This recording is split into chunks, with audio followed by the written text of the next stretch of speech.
เรืองท่านพระครูศรีวโรภาสวัดหนองเส้งท่านพระมหาธีรพันธ์ธีรกิติวัดต้นพึ่งพระอธิการกรบุตรธรรมทศีวัดหนองร่องพระอาจารย์ทวีศักดิ์เทวสิริพระอาจารย์อดุลอาภัสโรวัดป่าภูพระท่านอาจารย์พระมหานันท์สิริวัฒโนวัดหัดนาคท่านพระครูสิริธรรมบัณฑิตวัดมิ่งเมืองมูลนะครับรายนามพระสงฆ์ครูบาอาจารย์ที่จะได้โปรดเมตตาเจริญพระพุทธมนต์สมโภชน้ำสงฆ์และพระไตรพระราชทานจำนวน64รูปนะครับวันนี้ทางคณะสงฆ์ในจังหวัดลำพูนอำเภอเดยเต่าและคณะสงฆ์อำเภอฮอดอำเภอสะเมิงและอำเภออมก๋อยอำเภอกัลยาณิวัฒนาที่ได้รับเมตตานะครับวันนี้จะได้มาโปรดเมตตา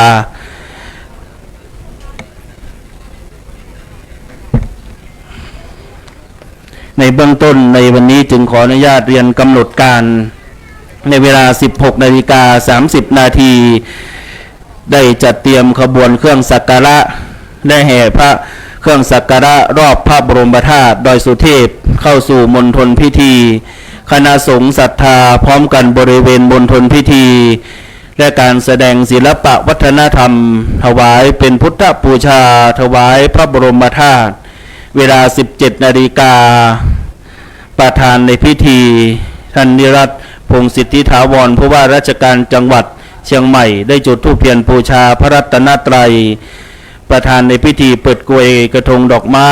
ธูปเทียนแพรหน้าพระบรมฉายาลักษณ์พระบาทสมเด็จพระเจ้าอยู่หัวและพระฉายาลักษณ์สมเด็จพระนางเจ้าพระบรมราชินีถวายความเคารพเจ้าหน้าที่ได้น้อมนำกล่าวคำบูชาพระรัตนตรัยอาราธนาศีลและหลังจากนั้นจะได้สดับรับฟังพระธรรมเทศนาแสดงพระธรรมเทศนาโดยพระเดชพระคุณพระพรหมเสนาบดีที่ปรึกษามหาเถรสมาคมหลังจากนั้นคณะสงฆ์จะได้โปรดเมตตาเจริญพระพุทธมนต์สมโภชน้ำสงฆ์และผ้าไตรพระราชทานหลังจากนั้นจะได้ประกอบพิธีได้ถวายเครื่องไทยธรรมกรวดน้ำรับพรประธานในพิธีกราบหน้าที่เครื่องนมัสการประธานในพิธีถวายความเคารพหน้าพระบรมฉายาลักษณ์พระบาทสมเด็จพระเจ้าอยู่หัวประธานในพิธีกราบลา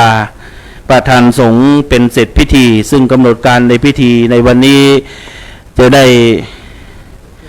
น้อมรับเมตตาจากท่านสาธุชนท่านผู้มีบุญทุกท่านที่ได้เดินทางมาร่วมพิธีในวันนี้นะครับ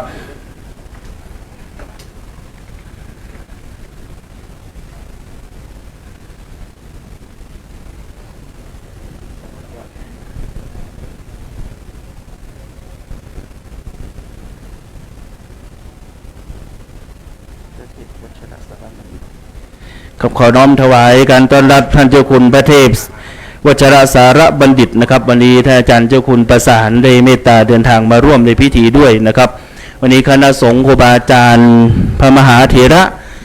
ได้โปรดเมตตาเดินทางมาร่วมเป็นบุญใหญ่ที่จะได้สักการะพระบรมธาตุดอยสุเทพในโอกาสเวลาอันเหมาะสมคือการประเพณีแปดเพ็งได้สักการะพระบรมธาตุดอยสุเทพอันเป็นที่สักการะบูชา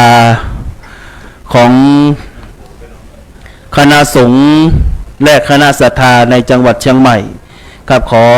น้อมถวายการต้อนรับท่านพระครูสุนทรวิภาสที่ปรึกษาเจ้าคณะอำเภออมก๋อยวัดแสนทองครับด้วยความเคารพจะได้จัดที่นั่งอันสัปปยะถวายแด่ครูบาอาจารย์พระมหาเถระวันนี้เมื่อมีโอกาสได้มาสักการะพระบรมธาตุซึ่งเป็นพระธาตุองค์สำคัญนับตั้งแต่พระมหาสุมาณะมหาเถระได้นำมาจากเมืองปางจาสุโขทัยได้มาตั้งประดิษฐานที่วัดสวนดอกบุพารามในสมัยพระเจ้ากือนาธรรมิกราชได้อาราธนาองค์พระบรมธาตุได้ขึ้นมาประดิษฐานณสถานที่อันศักดิ์สิทธิ์ ณดอยอุชุบรรพตคือดอยอ้อยช้างหรือที่เรียกว่าดอยสุเทพอันเป็นที่สักการะของเราท่านทั้งหลายจึงเป็นที่เคารพสักการะของสาธุชนพอแห่งพระบรมสารีริกธาตุขององค์สมเด็จพระสัมมาสัมพุทธเจ้าเป็นที่สักการะของคนและเทวดาที่ปรากฏที่เราได้บทสวดในสรรเสริญว่าสัทธาเทวมนุษย์สานังพระพุทธเจ้าเป็นครูของเทวดาและมนุษย์ทั้งหลายในวันนี้จึงได้จัดสักการะให้ได้สมพุทธบารมีแห่งองค์สมเด็จพระสัมมาสัมพุทธเจ้าพระพุทธเจ้าที่เราท่านทั้งหลายได้เคารพสักการะบูชาเมื่อได้ประพฤติปฏิบัติธรรมตามสมควรแก่ธรรมในวันนี้ถือว่ามีโอกาสได้เดินทางมาสักการะและได้ถวายบูชาในองค์พระบรมสารีริกธาตุได้ตั้งจิตให้ใสได้ตั้งใจให้ดีมหาบารมีนั้นจะเกิดกับเราท่านทั้งหลายที่ได้ตั้งจิตตั้งใจสักการะด้วยความมีจิตที่เลื่อมใสมีใจศรัทธาในบวรพระพุทธศาสนาซึ่งประเพณีการประกอบพิธีนี้จะได้ประกอบพิธีนับตั้งแต่วันที่4จนกระทั่งถึงวันที่9พฤษภาคมการประกอบพิธีการจะได้เริ่มนับตั้งแต่วันนี้ถึงวันที่9และจนกระทั่งถึงในวันที่11พฤษภาคมซึ่งเป็นวันวิสาขบูชาถือว่าเป็นวันสำคัญของโลกที่ว่าเป็นวันสำคัญของโลกเป็นวันคล้ายวันประสูติตรัสรู้และปรินิพพานขององค์สมเด็จพระสัมมาสัมพุทธเจ้าวันนี้ถือว่าได้รับเกียรติจากหน่วยงานทุกหน่วยงานในจังหวัดเชียงใหม่ได้เดินทางมาร่วมในการประกอบพิธีในวันนี้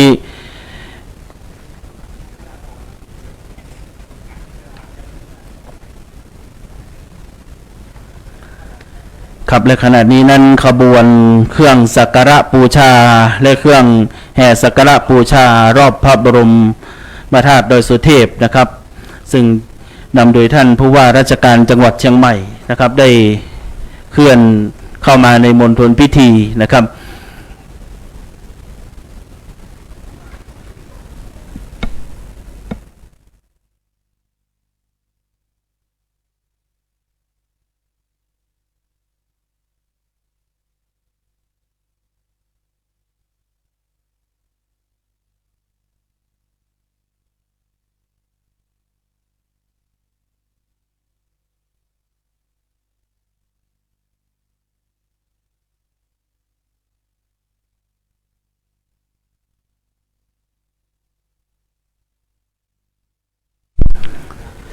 ครับขออนุญาตได้ใช้เสียงนี้กราบอาราธนาครูบาอาจารย์ทั้ง64รูปนะครับที่ได้กราบอาราธนาในวันนี้ได้โปรดเมตตาประจำอาสงฆ์ครับ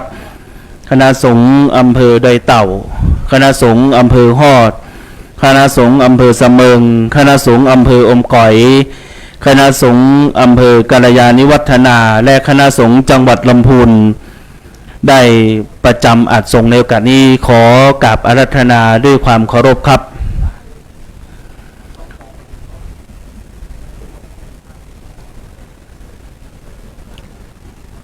ครับในโอกาสนี้นะครับได้เมตตาประจำอัดส่งเพื่อความเรียบร้อย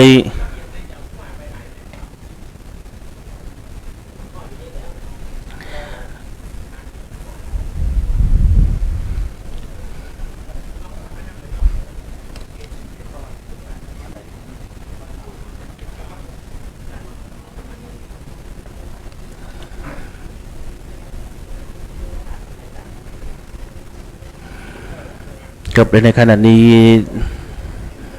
พระเดชพระคุณพระเทพวชิรสารบัณฑิตนะครับท่านอาจารย์เจ้าคุณประสานได้เมตตาประจำอัดสงฆ์นะครับครูบาอาจารย์พระมหาเถระวันนี้หลายรูปนะครับได้เมตตาเดินทางมาในวันนี้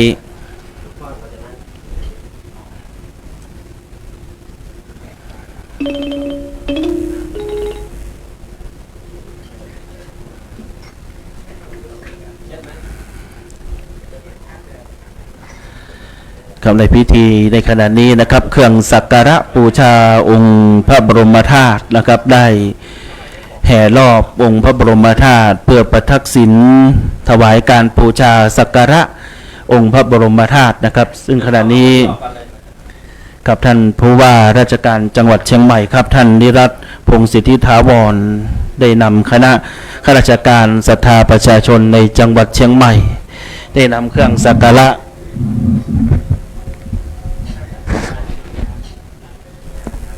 ได้มาถวายบูชาสักการะเบื้องหน้า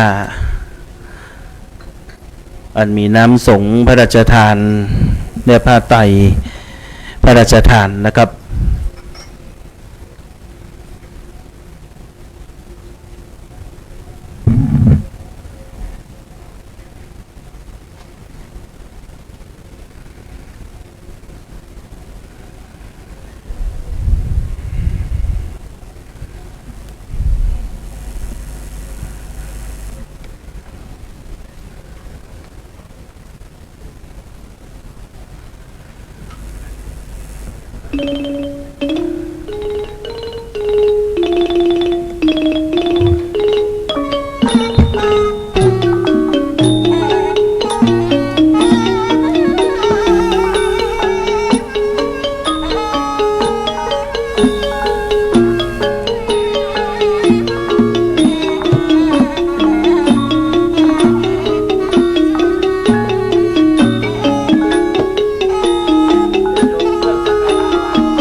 เครื่องสักการะที่ดำมานั้นได้น้อมถวายบูชาองค์พระธาตุด้านหน้านะครับและบริเวณด้านข้างที่ได้จัดเตรียมสถานที่เอาไว้นะครับเครื่องสักการะจากอำเภอเสมิงนะครับและอีกหลายอำเภอนะครับได้น้อมถวายบริเวณด้านหน้าองค์พระธาตุนะครับ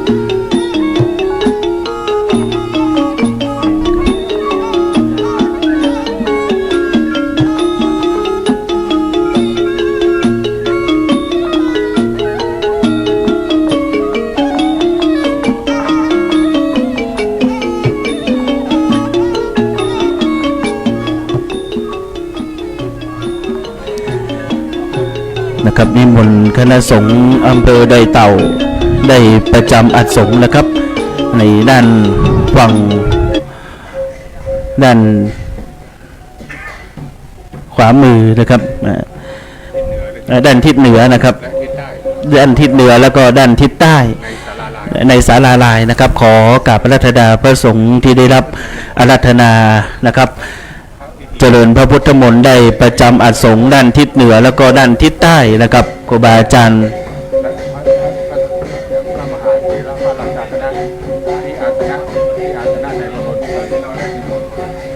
กับพระสงฆ์พระราชาคณะนะครับที่ได้รับอาราธนาได้เมตตาประจำอัสงฆ์ในพิธีนะครับคณะสงฆ์เจริญพระพุทธมนต์ด้านศาลาด้านทิศเหนือแล้วก็ด้านทิศใต้พระองค์นั้นเรามีทิพรูปในพิธีเนี่ยพิธีเฮาเนี่ยทิพรูปก็ได้ที่อาสนะบนพิธีกับคณะสงฆ์พระราชาคณะในมณฑลพิธี10 รูปนะครับจะได้จัดถวาย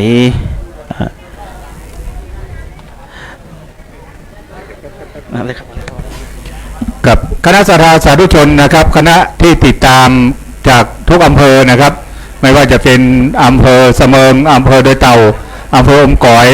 ที่ติดตามคณะพระสงฆ์เถรานุเถระมานะครับเรามีทางวัดมีเก้าอี้รับรองด้านทิศตะวันออกของพระบรมธาตุดอยสุเทพคือลานชมวิวนะครับซึ่งจะมีทั้งจอทีวีและเครื่องเสียงนะครับให้ท่านได้ชมและได้ฟังนะครับดังนั้นเรียนเชิญนะครับคณะศรัทธาสาธุชนคณะติดตามคณะศรัทธาทุกหัววัดนะครับด้านทิศตะวันออกของพระบรมธาตุดอยสุเทพลานชมวิวมีเก้าอี้รับรองคอยต้อนรับท่านอยู่นะครับเชิญเลยนะครับ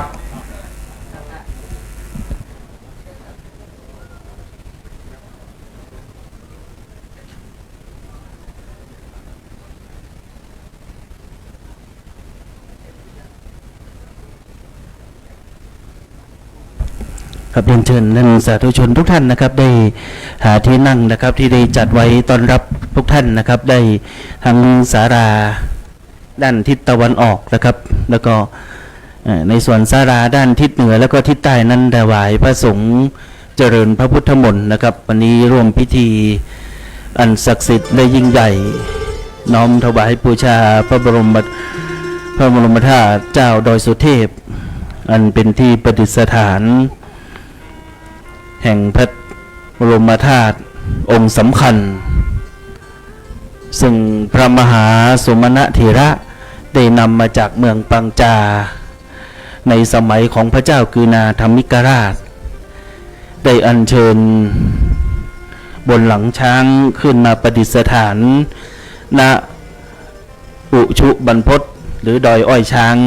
อันเป็นที่ประดิษฐานสืบมาตั้งแต่นั้นนับตั้งแต่แรกถือว่าเป็นพระบรมธาตุองค์แรกในจังหวัดเชียงใหม่และเป็นพระบรมธาตุที่สำคัญยิ่งในการที่ได้ประดิษฐานในเมืองเชียงใหม่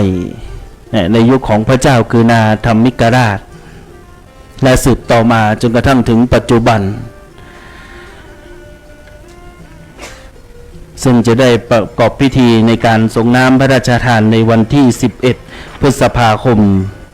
ซึ่งจะได้ประกอบพิธีการถวายน้ำสงฆ์พระราชทานนะครับในเวลา 16:30 นาทีในวันที่11ซึ่งจะได้ประกอบพิธีการส่งน้ำในวันนั้นนะครับดังนั้นก็จะได้เรียนเชิญทุกท่านนะครับได้ร่วมประกอบพิธีบุญกุศลอันยิ่งใหญ่นับถือว่าเป็นบุญกุศลที่เราท่านทั้งหลายได้กระทำด้วยใจวันนี้ตั้งจิตตั้งใจตั้งไว้ให้ดีตั้งแต่บัดนี้ขอจงตั้งใจการประกอบพิธีบุญกิริยาที่เราจะได้กระทำแม้กระทั่งตั้งใจมาร่วมตั้งใจอยู่ในมณฑลพิธีถือว่าเป็นบุญกิริยาที่เราท่านทั้งหลายนั้นได้สั่งสมอบรมเอาไว้แล้วบุญกุศลที่เราท่านทั้งหลายได้กระทำบำเพ็ญไว้นี้จะติดตามเราไปทุกภพทุกชาติเปรียบประดุจเหมือนเงาที่เฝ้าตามติดตัวเราท่านทั้งหลายได้ประกอบพิธีทุกขั้นตอนโดยความใส่ใจตั้งใจมาถวายเครื่องสักการะบูชาท่านที่ได้รับฟังรับชมอยู่ที่บ้านก็ตั้งใจน้อมจิตน้อมใจส่งจิตส่งใจบูชาพระบรมธาตุเจ้าโดยสุเทพท่านที่อยู่ที่เราท่านทั้งหลายได้ร่วมอยู่ในมณฑลพิธีแห่งนี้ก็ถือว่าเป็นบุญที่ใกล้ชิดได้น้อมบูชาในเครื่องสักการะมีกระพุ่มมือเป็นต้นเมื่อไม่ได้ถวายด้วยปุปผามาลัยก็ถวายด้วยกระพุ่มมือหรือว่าประคองอัญชลี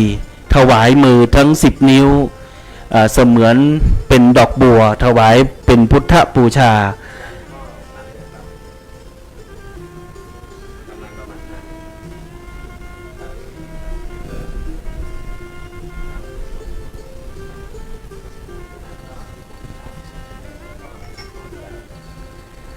ครับและในขณะนี้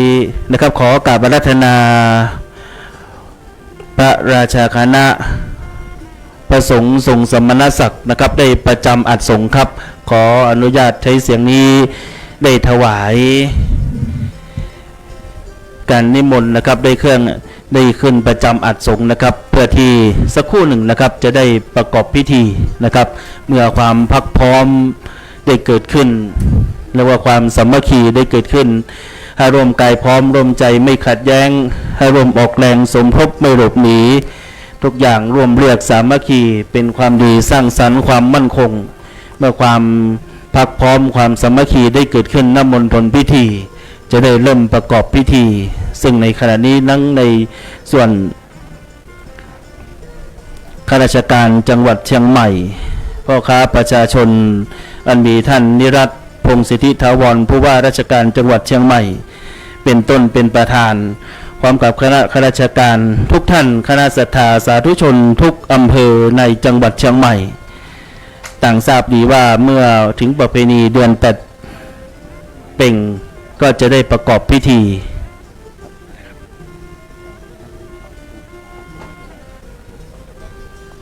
กับและขณะนี้พระเดชพระคุณพระธรรมเสนาบดีครับเจ้าคณะภาค7เจ้าวาดวัดพระธาตุดอยสุเทพได้โปรดเมตตาเดินทางมาถึงในมณฑลพิธีนะครับ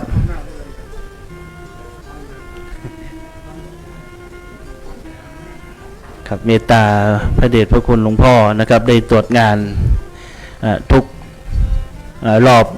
ในวิหารเพื่อให้เป็นไปด้วยความเรียบร้อยนะครับวันนี้ได้รับเมตตาในทุกภาคส่วนคณะศรัทธาสาธุชนถือว่าเป็นประเพณีในจังหวัดเชียงใหม่ที่สำคัญยิ่งนะครับการส่งน้ำพระบรมธาตุดอยสุเทพถือว่าเป็นประเพณีที่สำคัญและก็ได้ประกอบพิธีตลอดต่อเนื่องจนกระทั่งถึงในวันขึ้น14ค่ำเดือน8เดือน6หรือว่าเดือน8เหนือก็จะได้ประกอบพิธีการเดินขึ้นดอยสุเทพพระสงฆ์บนดอยสุเทพจะเจริญพระพุทธมนต์สวดมนต์ตันสมโภชองค์พระบรมธาตุคณะศรัทธาประชาชนพระสงฆ์องค์สามเณรก็เดินขึ้นดอยอันเป็นประเพณีนับตั้งแต่มาอย่างยาวนานเมื่อครั้งครูบาเจ้าศรีวิชัยได้ตั้งจิตอธิษฐานสร้างทางขึ้นดอยสุเทพปีนี้เป็นปีที่90นะครับปีที่90ปีที่นับตั้งแต่ครูบาเจ้าครูบาศรีวิชัยได้สร้างทางขึ้นดอยสุเทพนับว่าเป็นระยะเวลาที่ยาวนานท่านพระครูบาเจ้าศรีวิชัยท่านได้สร้างวิหารหลวงวัดพระสิงห์และในขณะเดียวกันนั้นก็ยังรับอาราธนาบูรณะและสร้างวิหารวัดสวนดอกในพร้อมๆกันเมื่อเสร็จจากวิหารวัดพระสิงห์วัดพระสิงห์นี้จะท่านพระครูบาเจ้าท่านเทผนังด้วยคอนกรีตทั้งหมดซึ่งไม่ได้ก่ออิฐแต่ว่าวัดสวนดอกนั้นเป็นผนังโล่งถวายเมื่อพระครูบาเจ้าท่านจะนั่งอยู่บริเวณด้านหน้าวัดในการสร้างวัดสวนดอกโดยที่ได้ส่งท่านพระครูบาพิชัยขาวปีไปดูลาดราวก่อนที่จะสร้างบอกว่าเมื่อรับอาราธนาแล้วไปที่ไหนก็ตามต้องให้ท่านพระครูบาเจ้าพิชัยขาวปีไปตรวจวัดดูแลวัดก่อนครูบาเจ้า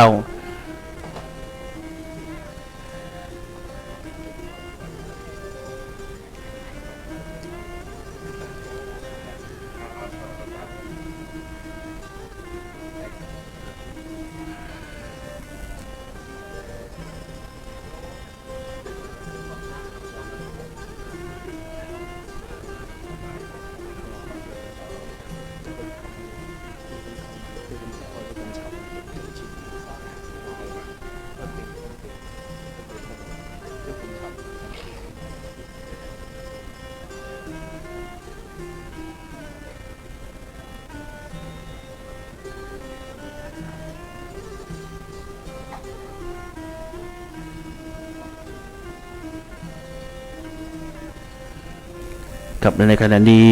นะครับได้รับเมตตาจากพระเดชพระคุณพระธรรมวชิราธิบดีหลวงพ่อท่านเจ้าคุณฉ่ำปุญญชโยนะครับได้เมตตาเดินทางมาในมณฑลพิธีพระมหาเถระได้โปรดเมตตาเดินทางมาในมณฑลพิธีในวันนี้หลายรูปนะครับครูบาอาจารย์ได้เดินทางมาร่วมในการประกอบพิธีหลวงพ่อท่านรองเจ้าคณะภาค6รูปใหม่ก็เมตตาเดินทางมานะครับวันนี้หลายรูปครูบาอาจารย์พระมหาเถระได้โปรดเมตตาถือว่าให้ความสำคัญเคารพนอบนบบูชาในองค์พระบรมธาตุเจ้าดอยสุเทพพระบรมธาตุเจ้าดอยสุเทพนับตั้งแต่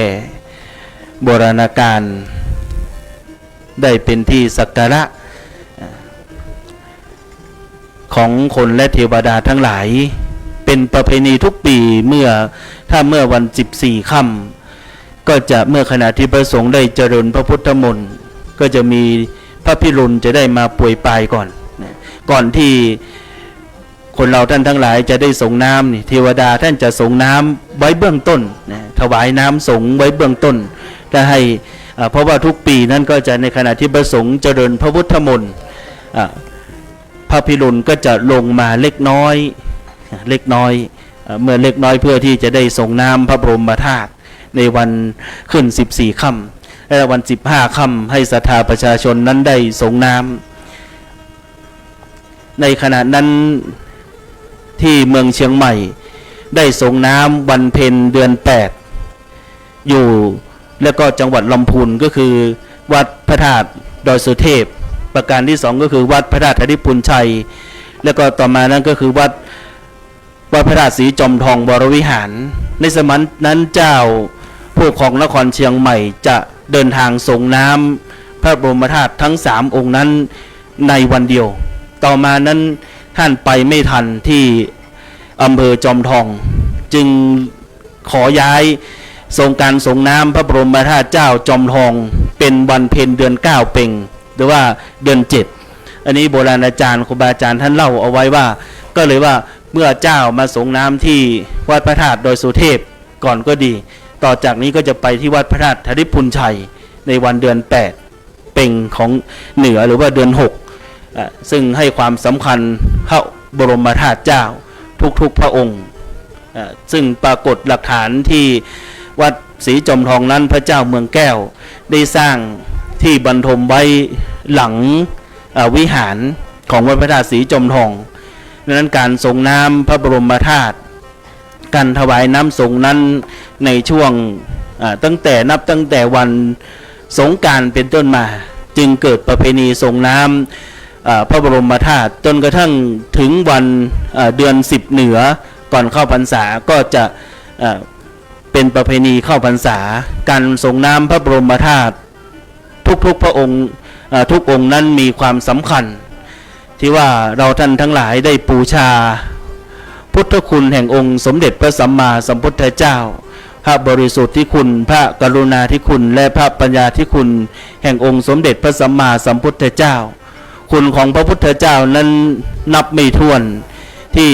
เราได้กล่าวสรรเสริญว่าอัปปมโนพุทโธคุณของพระพุทธเจ้านั้นหาประมาณไม่ได้และเราท่านทั้งหลายได้สักการะบูชาในเวลาบทนมัสการโดยบทเบื้องต้นคือนะโม3จบเมื่อตั้งใจกล่าว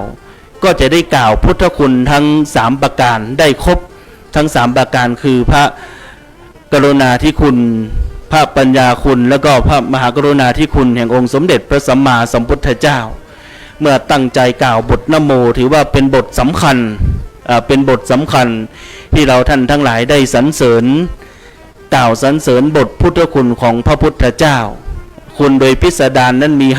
56ตามอักขระอักษรแห่งบาลีที่เราได้สวดมีตั้งแต่อิติปิโสเป็นต้นถึงภควาติเป็นที่สุดมี56คุณแห่งพระพุทธเจ้าท่านทั้งหลายได้เจริญบทพุทธคุณอันเป็นที่สรรเสริญแล้วจะได้เจริญจิตเจริญใจจำไว้และให้ท่องได้ขึ้นใจบทนี้ถือว่าเป็นบทที่เราท่านทั้งหลายได้สักการะบูชาองค์สมเด็จพระสัมมาสัมพุทธเจ้า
เกิด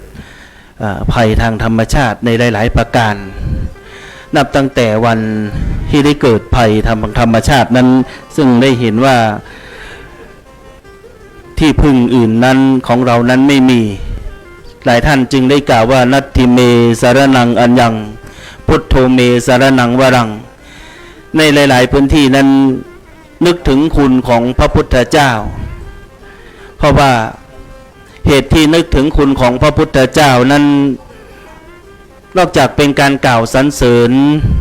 แล้วก็นึกถึงว่าที่พึ่งของเรานั้นไม่มีแต่พระพุทธเจ้าเป็นที่พึ่งอันประเสริฐของเราท่านทั้งหลายการสวดแล้วก็การสรรเสริญคุณของพระพุทธเจ้าเพื่อเป็นที่พึ่งเป็นที่สรณะของเราท่านทั้งหลายปรากฏในท้ายทัชคสูตรว่าชัมพีตตังโรมหังโสวาชัมพีตตังนั่นก็คือความเมื่อเกิดความกลัวค้นพองสยองก้าวให้นึกถึงคุณของพระรัตนตรัยเมื่อครั้งที่หนึ่งนั้นยังเกิดความกลัวอยู่เกิดความกลัวก็นึกถึงคุณของพระรัตนตรัยมีพระพุทธเจ้าเป็นต้นเมื่อเกิดความกลัวเกิดขึ้นครั้งที่สองนั้นก็นึกถึงคุณของพระธรรมคุณของพระธรรมมีบทสวาขาโตหรือว่านัตถิเมสารนังอัญญังธัมโมเมสารนังวรังพระธรรมเป็นที่ไม่มีที่พึ่งอื่นนอกจากพระธรรมเป็นที่พึ่งอันประเสริฐของเราเมื่อเกิดความกลัวอยู่ก็นึกถึงพระสงฆ์สุปฏิปันโนนัตถิเมสารนังอัญญังสังโฆเมสารนังวรังที่พึ่งอื่นของเราไม่มีนอกจากพระสงฆ์เป็นที่พึ่งอันประเสริฐของเราการได้นึกถึงคุณของพระรัตนตรัยที่เราท่านทั้งหลายตั้งใจสวดก็ดีมีจิตอันเป็นความสงบเมื่อสวดมนต์ได้ระลึกถึงพระรัตคุณของพระรัตนตรัยอยู่เนืองๆคุณของพระรัตนตรัยนั้นนอกจากไม่ใช่เฉพาะมนุษย์เท่านั้นแม้กระทั่งเทวดาอินพรหมยมยักษ์ก็ยังฟังที่ว่าตั้งใจฟังเราสวดเวลาสวดมนต์นั้นจะมีคำถามว่าควรสวดในใจหรือว่าควรสวดออกเสียงคนสวดออกเสียงไม่ดังจนเกินไปไม่ค่อยจนเกินไปมีกุมารีท่านหนึ่งท่านได้ฟังสวดได้เจริญบทพุทธคุณสวดมนต์พอดีว่ายักษ์เข้ามาผ่านมาได้ฟังจึงหยุดสวดจึงหยุดฟังนางสวดจนจบแล้วก็ให้เสียงสาธุการต่อมานั้นปรากฏในมันดุกะเทพบุตรมันดุกะเทพบุตรนั้นเป็นกบฟังพระสงฆ์สวดอยู่ที่หอฉันสวดจนกระทั่งถูกฉมวกของผู้ที่ทำมาหากินถึงกับทำกาละคือการตายจากโลกนี้ได้ไปเกิดเป็นเทพบุตรชื่อว่ามันดุกะเทพบุตรบางครั้งเราสวดมนต์ตั้งใจสวดมนต์ถวายองค์พระธาตุบูชาในรอบที่หนึ่งเป็นบทพุทธคุณในรอบที่สองเป็นบทพระธรรมคุณเป็นบทที่สามนั้นเป็นบทสังฆคุณก็ตั้งใจสวดแต่ไปบางที่นะก็หลายที่นะคุยไปด้วยนี่ตั้งใจไม่ได้ตั้งใจสวดลืมบทสวดดังนั้นก็เวลาสวดบูชาพระบรมธาตุถือว่าเป็นพระธาตุที่สำคัญเราได้ตั้งใจสวดตั้งจิตให้ใสตั้งใจให้ดีมิจฉาปณิหิตังจิตตังเมื่อเราถ้าตั้งใจตั้งไว้ถูกนั้นย่อมทำได้ดีเมื่อเราตั้งใจไว้ผิดก็จะจิตจะนำทางให้เราผิดไปด้วยดังนั้นเวลาทำการประทักษิณการสวดบทพุทธคุณต้องตั้งใจไว้ให้ถูกตั้งใจไว้ให้ดีก็จะได้สวดถวายเป็นพุทธบูชาวันนี้คณะสงฆ์นับตั้งแต่อำเภอฮอดอำเภออมก๋อยอำเภอดอยเต่าอำเภอกัลยาณิวัฒนาอำเภอเสมิงและคณะสงฆ์จังหวัดลำพูนได้โปรดเมตตามาเจริญพระพุทธมนต์สมโภชน้ำสงฆ์และผ้าไตรพระราชทานได้รับเมตตาจากพระมหาเถระผู้ใหญ่ในเมตตาเดินทางมาในวันนี้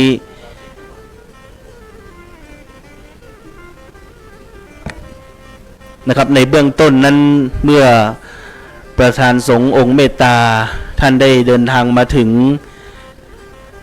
ท่านประธานในพิธีจะได้จุดธูปเทียนเครื่องสักการะบูชานมัสการพระรัตนตรัยหลังจากนั้นจะได้เปิดกลวยถวายความเคารพพระบรมฉายาลักษณ์และหลังจากนั้นจะได้ประกอบพิธีกล่าวคำบูชาพระรัตนตรัยไหว้พระรับศีลตามลำดับได้สดับรับฟังพระธรรมเทศนาในเบื้องต้นในวันนี้ได้รับเมตตาจากพระเดชพระคุณพระพรหมเสนาบดีที่ปรึกษามหาเถรสมาคมวัดปทุมคงคาได้เป็นองค์เมตตาแสดงพระธรรมเทศนาในวันนี้ครับ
กับบัดนี้พิธีการทั้งปวงได้พร้อมแล้วขออนุญาตเรียนเชิญท่านดิรัตน์พงศ์สิทธิถาวรผู้ว่าราชการจังหวัดเชียงใหม่ประธานในพิธีได้จุดธูปเทียนบูชาพระรัตนตรัยขอเรียนเชิญครับ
ครับขออนุญาตเรียนเชิญทุกท่านได้ยืนขึ้นครับ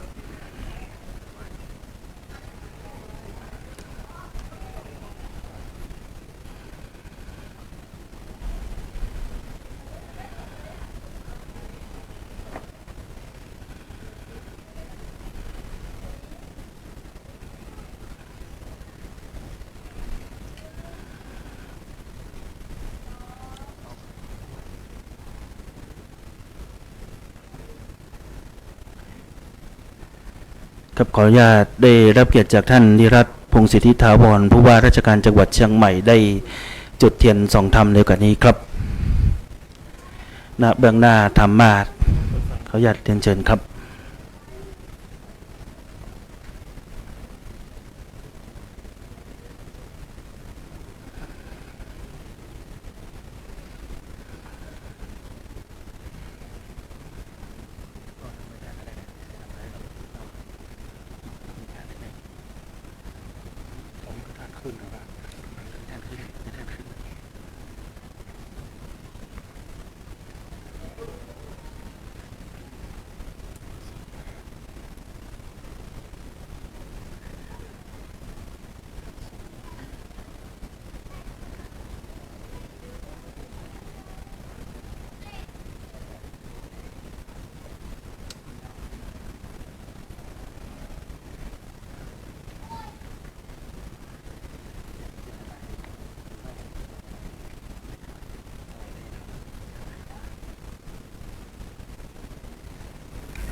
อิมินาสการเรนะพุทธังอภิปูชยามิ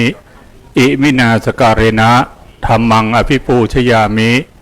อิมินาสการเรนะสังฆังอภิปูชยามิอรหังสัมมาสัมพุทโธภควาพุทธังภควันตังอภิวาเทมิสวาขาโตภควตาธัมโมธัมมังนัมสสามิสุปฏิปันโนภควโตสาวกสังโฆสังฆังนามามิมะยังพันเตวิสุงวิสุงรักนาทายะติสรเนนะสหปัญจศีรานิยาจามะ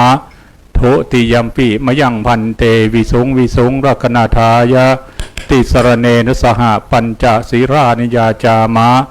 ตติยัมปิมะยังพันเตวิสุงวิสุงรักนาทายะติสรเนนะสหปัญจศีรานิยาจามะ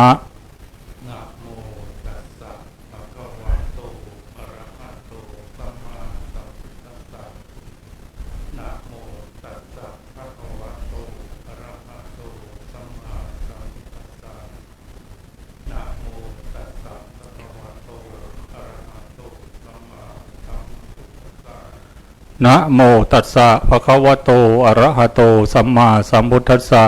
นะโมตัสสะภะคะวะโตอะระหะโตสัมมาสัมพุทธัสสะนะโมตัสสะภะคะวะโตอะระหะโตสัมมาสัมพุทธัสสะพุทธังสรณังคัจฉามิธัมมังสรณังคัจฉามิสังฆังสรณังคัจฉามิทุติยัมปิพุทธังสรณังคัจฉามิทุติยัมปิธัมมังสรณังคัจฉามิทุติยัมปิสังฆังสรณังคัจฉามิตติยัมปิพุทธังสรณังคัจฉามิตติยัมปิธัมมังสรณังคัจฉามิตติยัมปิสังฆังสรณังคัจฉามิ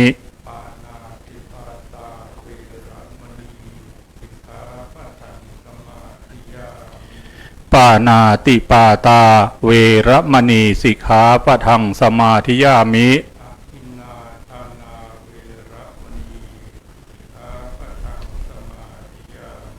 อทินาทานาเวรมณีสิกขาปะทังสมาธิยามิ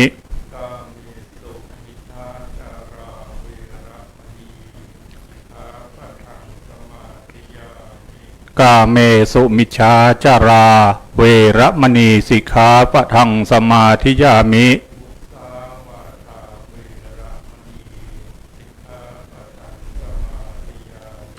มุสาวาทา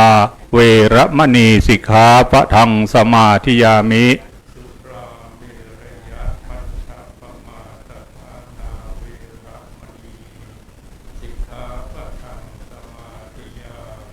สุราเมรยะมัชฌะปมาตฐานา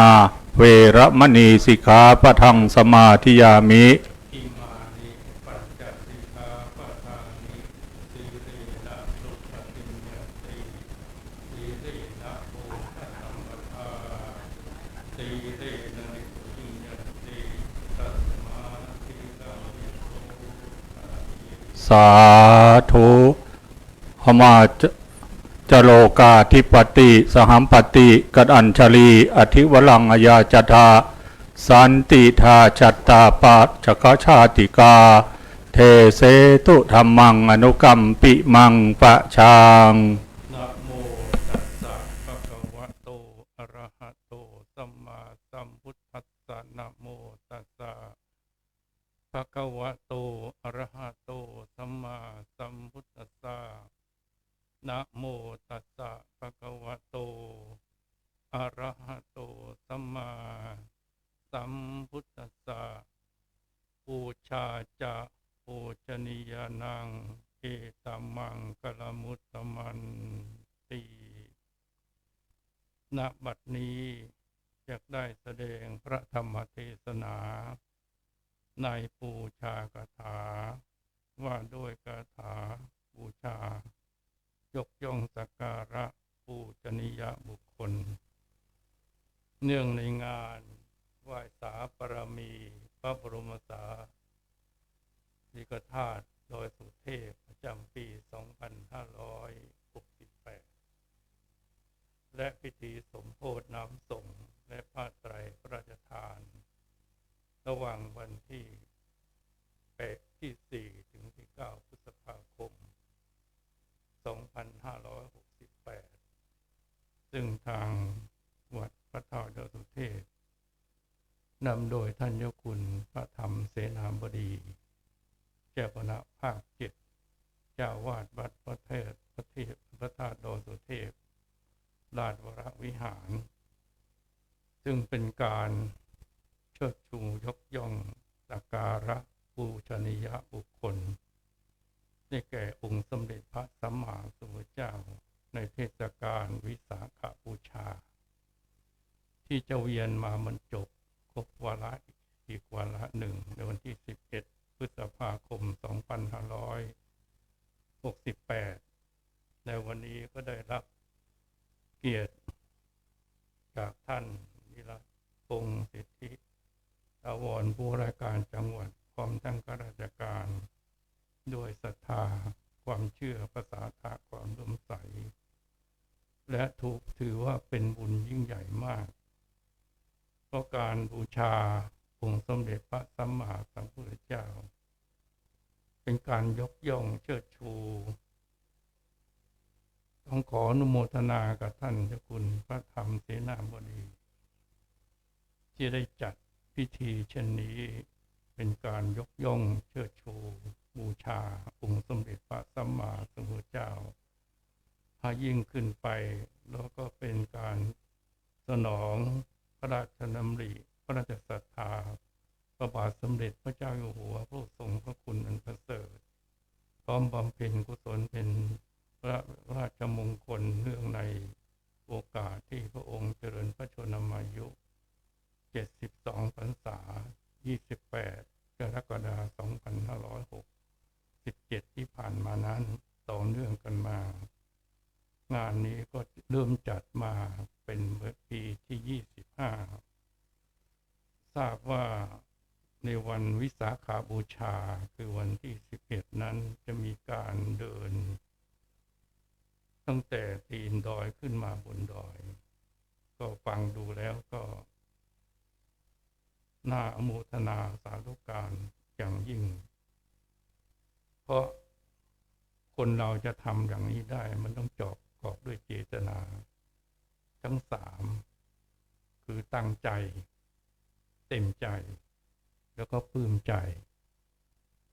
ตั้งใจกับมูลปุพพะเจตนาดวงแรกเมื่อถึงการเทศกาลเช่นนี้นำโดยท่านผู้ว่าราชการจังหวัดท่านวิรัตพร้อมทั้งข้าราชการก็ว่าจะตั้งใจจะเดินขึ้นดอยเพื่อเป็นถวายเป็นพุทธบูชาท ตั้งใจแม้แต่แรกนะเรียกว่าปุพพะพุทธเจตนาดวงแรกเมื่อขณะที่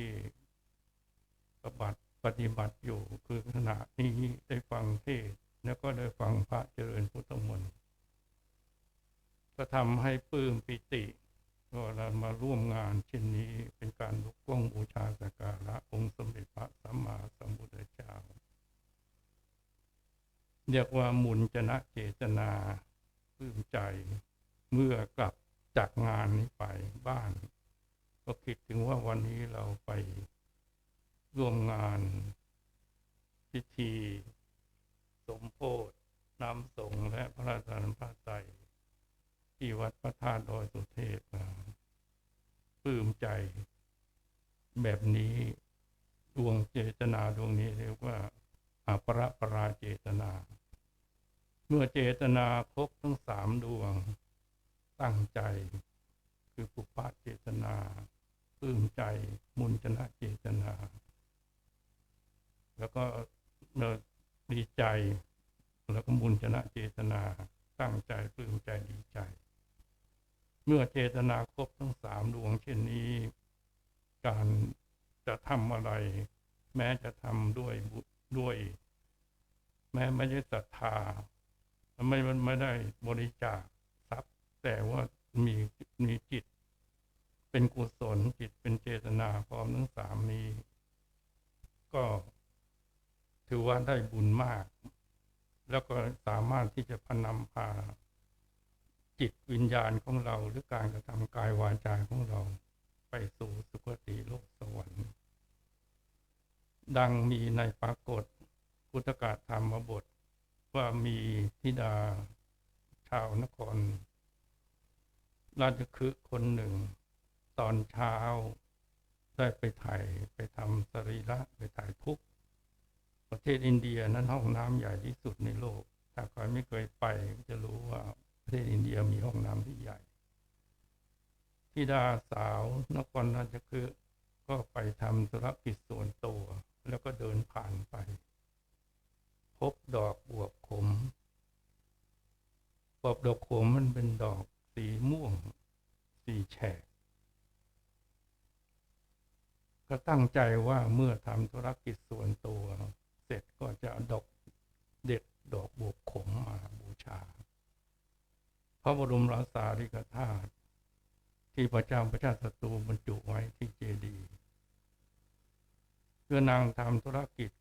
เสร็จก็เดินมาเก็บดอกบวบขมแล้วก็พนมมือถือดอกก็พุ่มมือมาเดินมาที่เจดีย์ถือดอกบวบขมมาตั้งใจมาระหว่างนั้นนางก็ไม่ได้ทันได้สังเกตก็มีแม่โคที่มาตกลูกดุก็วิ่งเข้ามาผิดนาง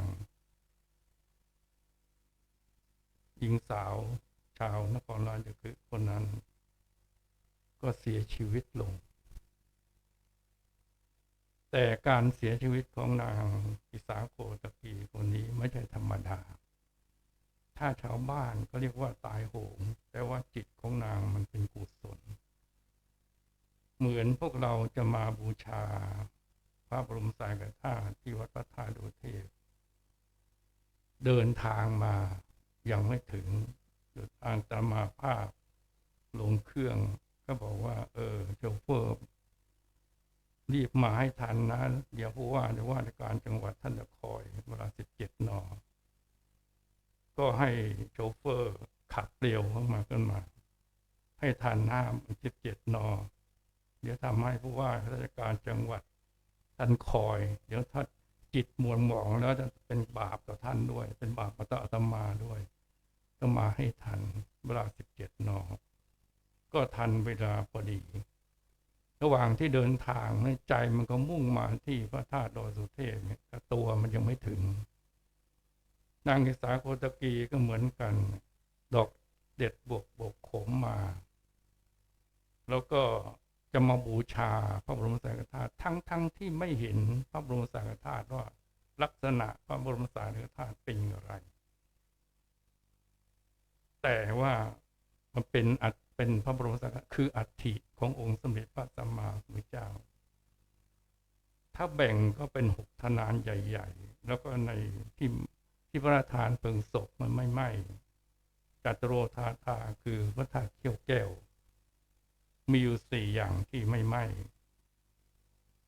ก็พอไปอยู่ในเมืองมนุษย์นี่สองเขี้ยวปัจจุบันนี่อยู่ที่ประเทศศรีลังกา1 เที่ยวแล้วก็อยู่ที่วัดหลิงกวงประเทศจีนอีกหนึ่งเที่ยวส่วนเขี้ยวแรกขวามือนั้นอยู่ส่วนด้านชาวดาวดึงเขี้ยวหนึ่งไปอยู่นาคพิภพนอกนั้นก็เป็นอัฐิเป็นลักษณะ3 ชนิดตวงได้6 ทนานที่โทนพามท่านตวงก็แจกจ่ายแก่พระเจ้านครทั้งหลายทั้ง6 นครแล้วพระเจ้าศัตรูก็ได้มาก็มาบรรจุพระบรมสารีริกธาตุที่เจดีย์นางมุ่งไปนมัสการ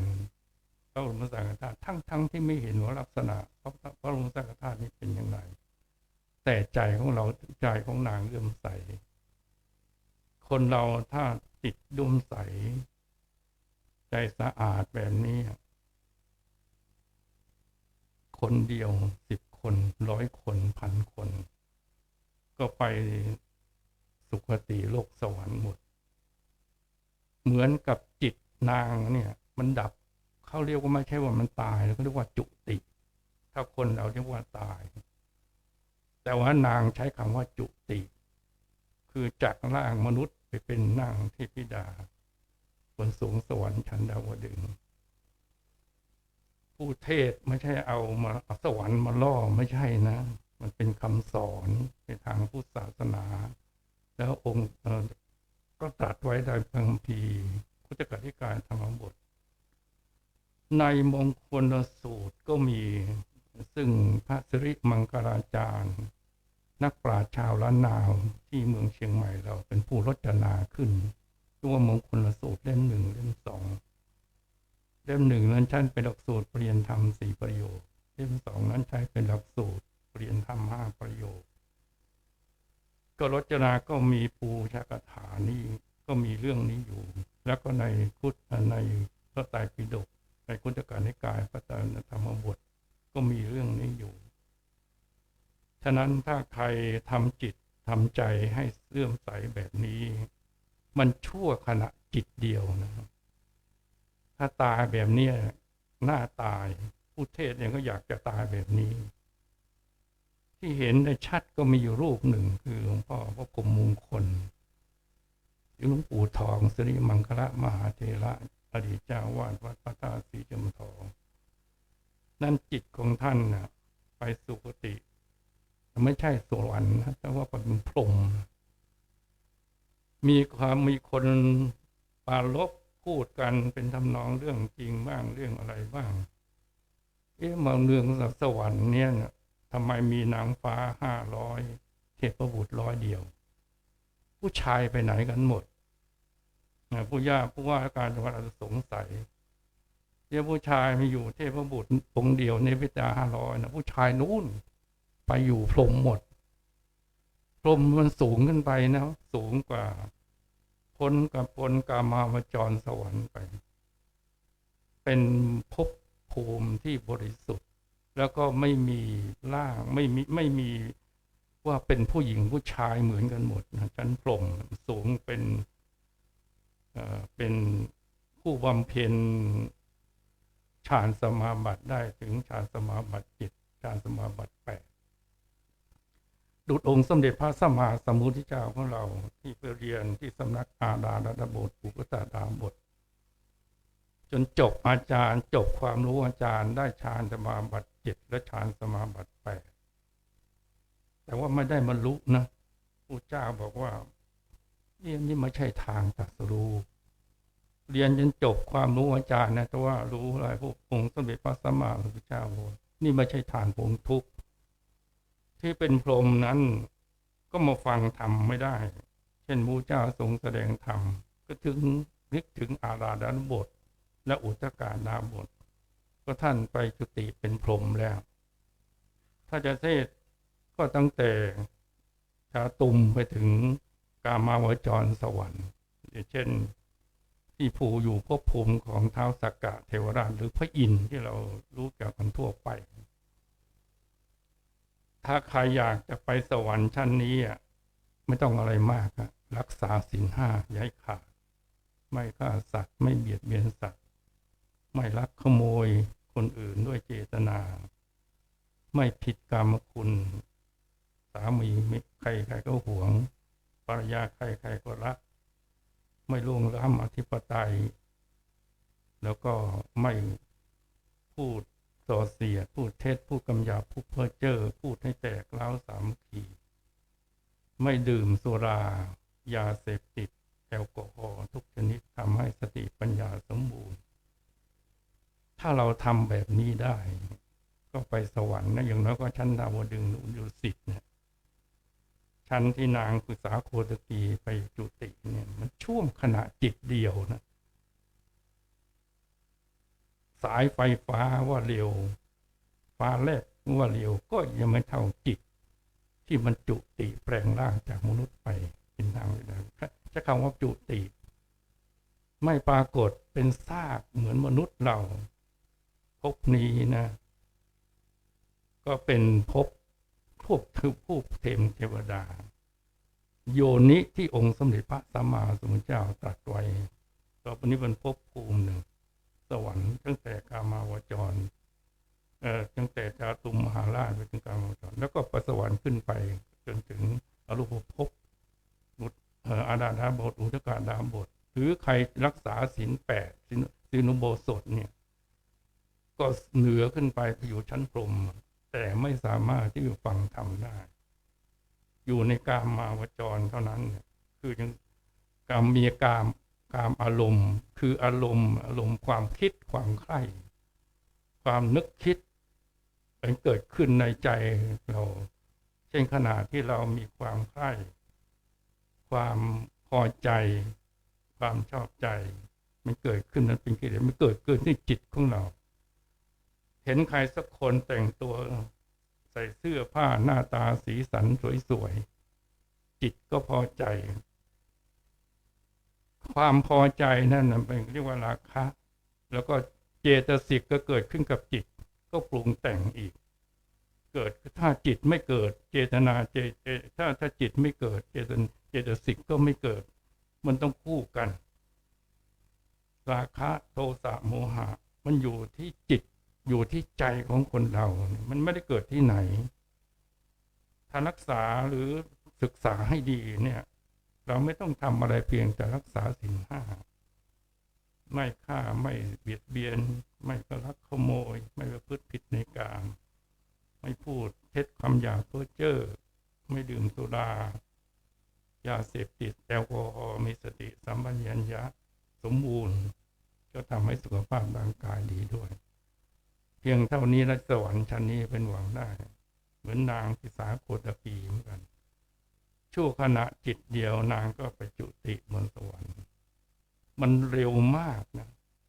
ถ้าตายแบบนี้หรือจุติแบบนี้น่าไปสวรรค์องค์สมเด็จพระสัมมาสัมพุทธเจ้าตรัสว่าคนเดียว10 คน100 คน1,000 คน10,000 คน100,000 คนถ้ามีจิตใจเลื่อมใสแบบนี้เจตนาทั้ง3ตั้งใจปลื้มใจดีใจไปสวรรค์ทุกคนไม่ใช่เรื่องพิวสาโคตกีอย่างเดียวแม้แต่เรื่องมัตตกะกุณฑลีไม่ได้ทำบุญทำทานอะไรเลยพ่อแม่ขี้เหนียวมีลูกชายคนเดียวก็หวังจะให้สืบตระกูลแต่เมื่อเกิดโรคขึ้นเป็นโรคพราหมณ์ผู้เป็นพ่อก็ขี้เหนียวจะพาไปหาหมอก็กลัวสิ้นเปลืองก็จนโรคนั้นมันกำเริบมันเข้าขั้นโคม่าจะก็ไปถามหมอว่าโรคชนิดนี้จะใช้ยาอะไรถึงจะรักษาหายหมอมาดูก็ใส่หน้าบอกมันเข้าขั้นโคม่าแล้วไม่อยู่ด้วยความขี้เหนียวของพราหมณ์ผู้เป็นพ่อกลัวก็ไม่เห็นสมบัติก็เอาลูกไปไว้เอามันกุณฑลีไปไว้ชั้นบนไว้ที่ระเบียงข้างนอกเลยนะไปตากลมตากอะไรอยู่ที่องค์สมเด็จพระสัมมาสัมพุทธเจ้า ท่านกิจของพระเจ้านี่มีอยู่5 อย่างดูเรียกว่าตอนเช้าก็ดูเข้าฌานสมาบัติดูสัตว์อุโลกว่าจะไปเรียกไปโปรดใครได้บ้างคนเดียวพระองค์ก็ไปเช่นนางธิดาจังหูปนมัตตกุณรีก็เห็นมนมัตตกุณรีในข่ายปูญาคล้ายๆกับจอโทรทัศน์เนี่ยถ้าคนไหนมีบุญก็จะปรากฏในข่ายคือพยานของพระองค์ก็เสด็จไปทิศทางนั้นก็ไปโปรดมัตตกุณรีพระมัตตกุณรีไม่รู้ไม่เห็นไม่ทราบพระพุทธเจ้าเป็นลักษณะเป็นอย่างไรก็นอนอยู่ที่ระเบียงใกล้จะตายแล้ววาระสุดท้ายก็โรคมันกำเริบพ่อขี้เหนียวไม่รักษาลูกเอาไปหายาสมุนไพรไม่ถูกกันไม่ถูกกับโรคแล้วก็จะตายก็กลัวก็ไม่เห็นสมบัติก็ลูกหลบไปไว้ข้างบนอีกพระเจ้ามาโปรดที่มัตตกุณรีแกพลิกหันหน้าไปทางฝาบ้านพระเจ้าก็เปล่งรัศมีไปกระทบมัตตกุณรีก็หันกลับมาก็เห็นองค์สมเด็จพระสัมมาสัมพุทธเจ้าก็คิดดูว่าพ่อเรามีสมบัติมากมายแต่ว่าขี้เหนียวไม่ได้หวังดีต่อเราอย่างแท้จริงความโลภเข้าครอบงำแต่องค์สมเด็จพระสัมมาสัมพุทธเจ้าเป็นพระมหากรุณาธิคุณอุตส่าห์มาโปรดเราก็มือจะยกก็ยกไม่ขึ้นนะเพราะมันหมดแรงมันเข้าขั้นโคม่าจะตายก็ได้ทำใจให้ผ่องใสอย่างเดียวถ้าเข้าถึงพระรัตนตรัยคือผู้พูดธรรมพระสงฆ์ที่เรากล่าวว่าพุทธังสรณังคัจฉามิข้าพเจ้าขอถึงซึ่งพระพุทธเจ้าว่าเป็นสรณะที่นับถือธัมมังสรณังคัจฉามิข้าพเจ้าขอถึงซึ่งพระธรรมว่าเป็นสรณะที่นับถือสังฆังสรณังคัจฉามิข้าพเจ้าถึงเจ้าสงฆ์ว่าเป็นสรณะที่นับถือทำจิตแบบนี้มือก็ยกไม่ขึ้นแล้วมันหมดแรงพระเจ้ารู้แล้วว่ามัตตกุณรีทำใจว่าพอแล้วก็สิ้นลงหมดวาระจิตก็จุติไปเป็นเทพบุตรมัตตกุณรีแล้วก็มาแกล้งพราหมณ์พอลูกชายเสียลูกชายรูปหล่อด้วยมีคนเดียวด้วยหวังจะให้สืบสมบัติก็มาตายพราหมณ์ก็เศร้าโศกเสียใจก็เอาคนอินเดียไม่ให้เกิน24 ชั่วโมงจะต้องเผาหรือฝังแกก็แบกลูกชายไปฝังขณะที่ขุดหลุมฝังศพลูกแกก็ร้องไห้ไปพึมพำไปมีลูกคนเดียวหวังจะให้สืบสมบัติก็ต้องมาตายภายในอายุเพียง16 ปีที่มัตตกุณรีเนี่ยก็แปลงร่างจากเทพบุตรมาวงนี้เป็นโอปาติกะแปลงร่างมาได้จะทำให้ใหญ่ก็ได้จะทำให้เล็กก็ได้เช่นมาเข้าเฝ้าฟังธรรมองค์สมเด็จพระสัมมาสัมพุทธเจ้าถ้าใครอยากจะทดสอบว่าผู้เทวดามีจริงหรือเปล่ามันนอน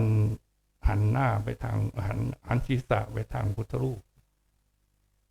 นอนไม่หลับหรอกเพราะไปขวางทางเทวดามัตตกุณรีก็แปลงร่างมาก็มาร้องไห้อยู่ข้างพ่อก็ไม่รู้เป็นใครเป็นเด็กหนุ่มพราหมณ์ก็ขุดหลุมพางไปขุดหลุมไปก็ร้องไห้ไปส่วนมัตตกุณรีก็ร้องไห้จะมาทรมานมาแกล้งพ่อเอาขี้เหนียวทำให้ลูกตายพราหมณ์เห็นเข้าเราร้องไห้ถึงลูกเสียคุณหนุ่มคนนี้มาร้องไห้ใกล้ๆเราก็ถามก็คิดว่ามันนกร้องไห้ทำไมก็ถามพระถามมานพลูกชายนั่นแหละตัวแกไม่รู้ว่าเป็นลูกชายเพราะเป็นเทพบุตรแล้วก็หนุ่มเธอมาร้องไห้ทำไมเขาบอกว่าผมอยากจะได้ดวงจันทร์ดวงอาทิตย์ไปทำอะไรไปทำล้อรถว่างั้นพราหมณ์ใจดี ธอเนี่ยมันจะบ้าเอาดวงจันทร์ดวงอาทิตย์มาทำเป็นล้อรถยังไงนกมันถ้าคุณดีได้ทีก็สวนกลับเลย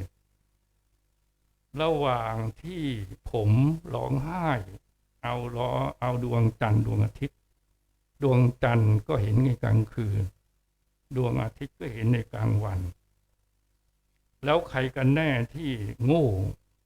ที่บ้าลูกชายตายไปแล้วฟื้นได้ไหมท่านมาร้องไห้ขณะที่มีชีวิตอยู่ก็ไม่รักษาระหว่างผมกับท่านเนี่ยใครบ้ากว่ากันพราหมณ์ได้สติหยุดร้องไห้เลยก็ถามว่าเธอเป็นใครกันแน่แต่ว่าเป็นลูกของท่านนี่แหละบรรพคุณรีไม่เชื่อก็ลูกของเราไม่ได้ทำบุญทำทานอะไรนี่ศีลก็ไม่ได้รักษาศีลก็ไม่ได้รักษาทานก็ไม่ได้ทานก็ไม่ได้ถวายศีลก็ไม่ได้รักษาทำไมไปเป็นเทพบุตรได้ก็ไม่เชื่อก็ให้ไปถามพระพุทธเจ้าพราหมณ์หายโกรธหายเศร้าเลยแบกจอบไปหาพระพุทธเจ้าไปถึงก็ไปยืนอยู่ไม่ไหว้ด้วยทิฏฐิก็บอกขอสมณโคดมนิมนต์ไปรับบาตรทำบุญตอนเช้าพรุ่งนี้โอ้เศรษฐีทำบุญชาวบ้านก็แตกตื่นนั่นเองคุณเศรษฐีขี้เหนียวทำบุญก็ไปดูว่าจะทำบุญแบบไหนก็ไป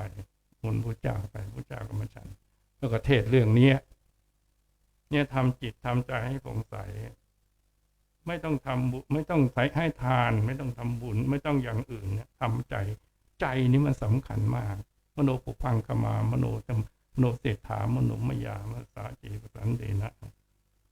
ทำทั้งหลายมีใจเป็นหัวหน้ามีใจเป็นเสริฐที่สุดใจเป็นนายกายเป็นบ่าวถ้าใจไม่เอาสักอย่างร่างกายก็ไม่รับฉะนั้นใจเป็นสิ่งสำคัญสูงสุด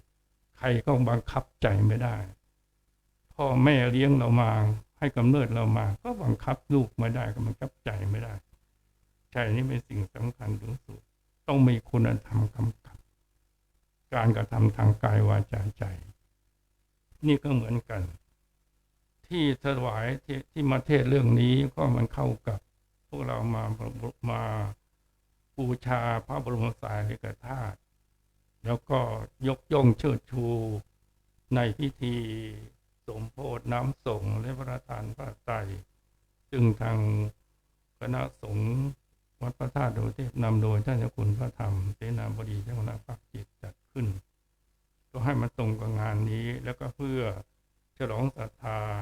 แก่ท่านสาธุชนมีท่านผู้ว่าการจังหวัดและคนทั้งหลายฉะนั้นเรามาไหว้ยิ่งมาเดินขึ้นดอยเนี่ยนะเดินตั้งแต่ตีนดอยมาถึงข้างบนนี่ก็ประมาณ11 กิโลเมตรซึ่งหนทางนี้ครูบาเจ้าศิวิชัยนักบุญล้านนาพาชาวบ้านจอกใบพุ่งกี่ลูกทำทางขึ้นมาเราสะดวกสบายเนี่ยเราเดินขึ้นมาใจของเรานึกถึงพระบรมสารีริกธาตุแม้จะไม่เห็นถ้าใครเป็นลมตายตรงนั้นนะไปหมดไปสวรรค์เป็นอย่างที่ไม่เชื่อลองดูตายให้ดูก็ได้นะอันนี้ไม่ใช่เรื่องมาโกหกนะเรื่องจริงๆจิตใจให้เลื่อมใสทำจิตให้ใสทำใจให้สว่างไปสวรรค์หมดฉะนั้นใจสำคัญเวลาจะโกรธใครเวลาจะ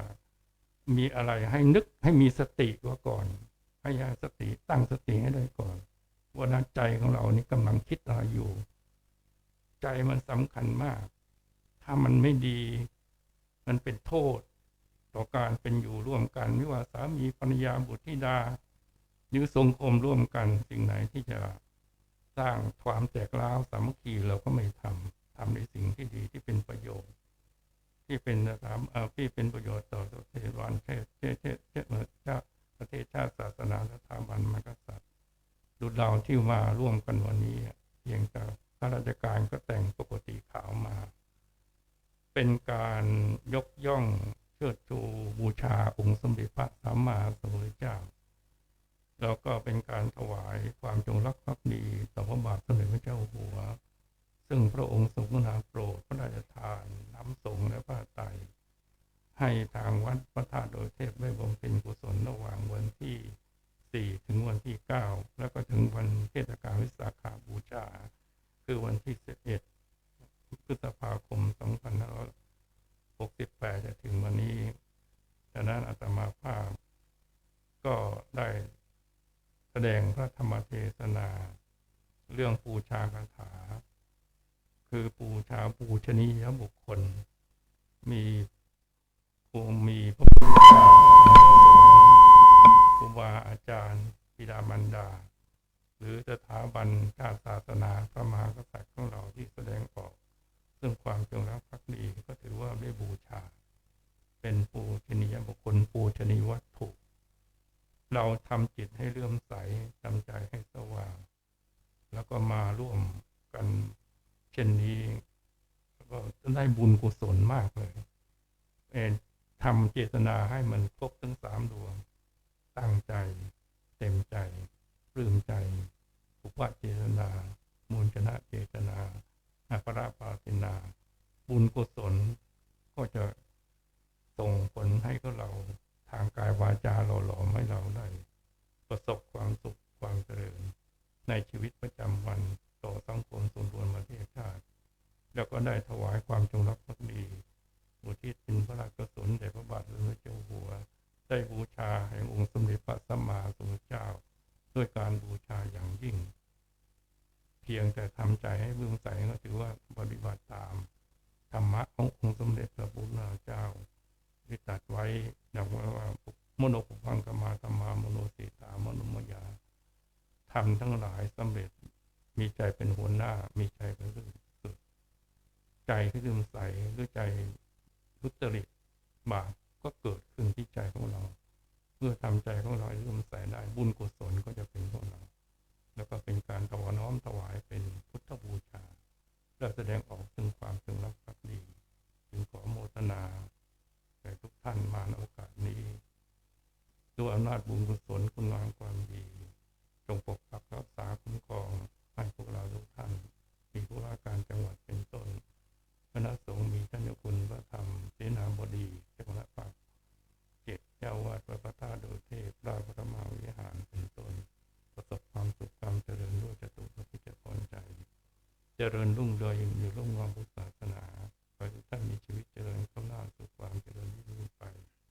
หากปรารถนาสิ่งใดซึ่งอยู่ในวิสัยก็ขอสำเร็จโดยทางการเอวังก็มีด้วยประการฉนี้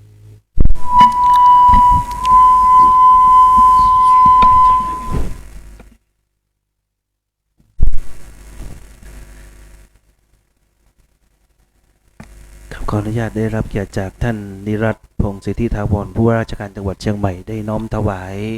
บูชาพระธรรมเทศนาครับ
กดน้ำก่อน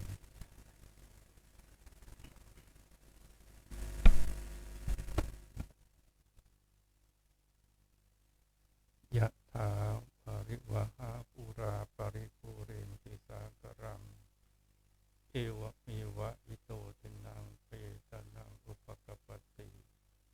อิชิตังปฏิตังตุมหังคิปะเมวะสมิจจตุสัพเพปุเรนตุสังกปายันโตปนรโสยถามณิโชติรโสยถาสพีติโยวัจจันโตสัพพโรโคนัสสตุมาเตปวัตวันตรายโยสุขีติกายโกภ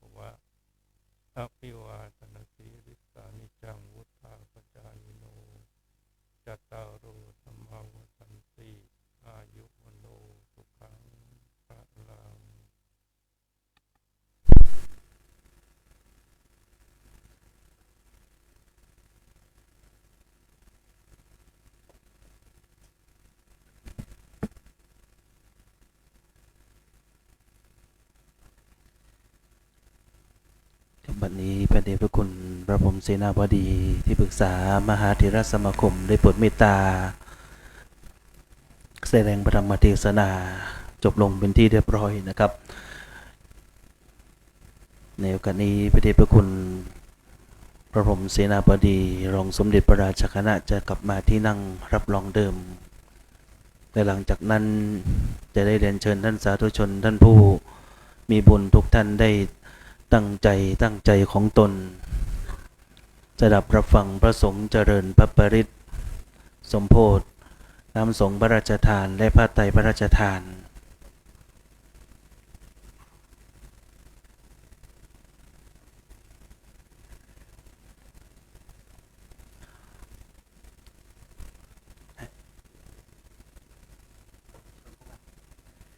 ครับในโอกาสนี้ขอได้รับเกียรติจากท่านนิรัตน์พงศ์สิทธิถาวรผู้ว่าราชการจังหวัดเชียงใหม่ได้อธิษฐานจิตจุดเทียนขันสาครขอเรียนเชิญครับ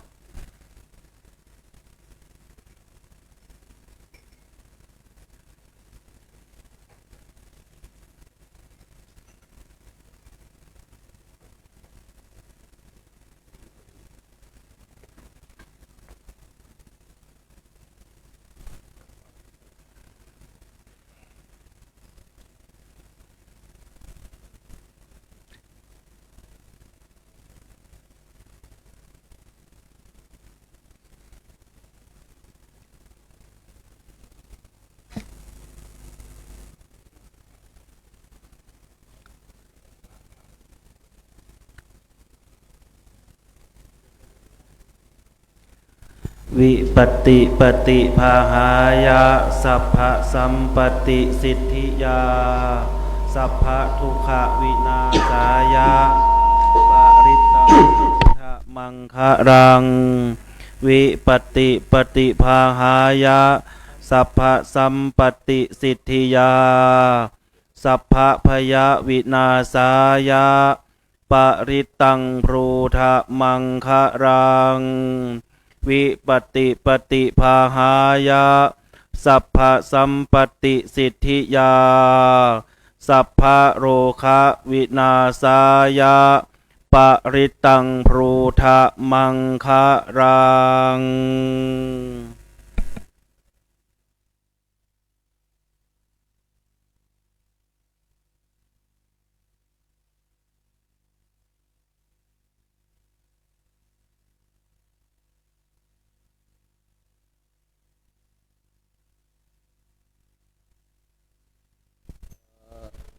อวิคิตาจิตาปริตังทนัน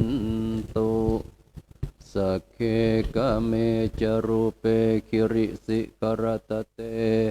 จันตะลิเควิมาเนอิเประเทจะกะเมตรวนะกะหเนเคหะวัตุมหิเกเตภูมมาจยันตุเทวาชระตระวิสเมยะคะคันทัพพนาคาติทันตาสันติเกยังมุนิวระอุจนะสัทโวเมสุนันตุธรรมสวนะกาโลอายัมภทันตาธรรมสวนะกาโลอายัมภทันตาธรรมสวนะกาโลอายัมภทันตานะโมตัสสะภะคะวะโตอะระหะโตสัมมาสัมพุทธัสสะนะโมตัสสะภะคะวะโตอะระหะโตสัมมาสัมพุทธัสสะนะโมตัสสะภะคะวะโตอะระหะโตสัมมาสัมพุทธัสสะพุทธั งสรณังคัจฉามิธัมมังสรณังคัจฉามิสังฆังสรณังคัจฉามิทุติยามปิพุทธังสรณังคัจฉามิทุติยามปิธัมมังสรณังคัจฉามิทุติยามปิสังฆังสรณังคัจฉามิตติยามปิพุทธังสรณังคัจฉามิตติยามปิธัมมังสรณังคัจฉามิตติยามปิสังฆังสรณังคัจฉามินะโมอะระหะโตสัมมาสัมพุทธัสสะมะเหสิโนนะโมพุทธมะธัมมัสสะสวากขาตัสเสวะเตนินะโมมหาสังฆัสสะภิวิสุทธัสเสระเทถิโนนะโมยาราธาสารตนาตยาสสาธุกังนะโมติตาสตาสวันทุนตยาสพินะโมเวนะสุกัจจันตุปันตวานะโมสุภาเวนะสุวัติโหตุสัพพทานะโมสเตเชนะวิเทมิโหมิเตชะวะอะเสวะนาจะปาลานปันติทานันจะเสวนาปุชาจะปุยยานังเอตัมมังกลมุตตมังปะเทสวาโสจะปุเพจะกตปุญญาตาอัตตสัมนิทิจะเอตัมมังกลมุตตมังจะเสปัญจะวินโยจะสุเสกิโตสุภาสิตาวาจาเอตัมมังกลมุตตมังทิตุปาทานังปุตตธาราชสังฆหัวกุลาจะกัมมันตาเอตัมมังกลมุตตมังจะธรรมจริยาจะยาตกานันจะทัสอัตวัชฌานิกรรมานิเอตัมมังกลมุตตมังอาลติวิรติปาปังจะมานาจะสัญญโมอาปมาโทเมสุเอตัมมังกลมุตตมังวัจะนิวาตัวจะสันตัวเทจะกตัญยุตาคาเลมาสวนังเอตัมมังกลมุตตมังจะโสวาจัสสตาสมัตานันจะทัสสนังมาสากัจฉาเอตัมมังกลมุตตมังจะพระมจริยันจะอริยสัจญาณทัสสนังนาสัจจิกิริยาจะเอตัมมังกลมุตตมังทัสสะโลกธรรมเมหิจิตตังญาสนกัมปติกังวิราชังเขมังเอตัมมังกลมุตตาติสานิกตวานัสสะภาธรรมปราชิตาสาภาทโสต เตียนติตานเตสังมังคลมุตตมันเตยังกินจิวิตอิตวาหุลังวาสักเคสุวายรัตนังปณิตังนะโนยตถาคเตนะอิธัมเตรัตนังปณิตังเอเตเจนะสุวัติโหนวิราคังอมตังปณิตังยถาจักขาสักยมุนีตัวนาเตนะธรรมเมนะสมุนะวิจติอิทังเอวัตนังปณิตังเวเทนะสัจเจทิโหนเสตัวปริวันนะเยสุจิงมานันตริการยามาหุสมานะสมุนะเวจติอิธามิเอวัตนังปณิตังเอเตนะสัจเจทิโหนตุกังอุคลาอัตตสตังปัสสัทธาจัตตานิเอนิโยคานิโหติเตตะกินายาสสาวกาเอเตสุตินนานิมหาภาลานิอิธัมรัตนังปณิตังเอเตนะสัจเจนะสุวรรณปยุตตามนัสสาทานเท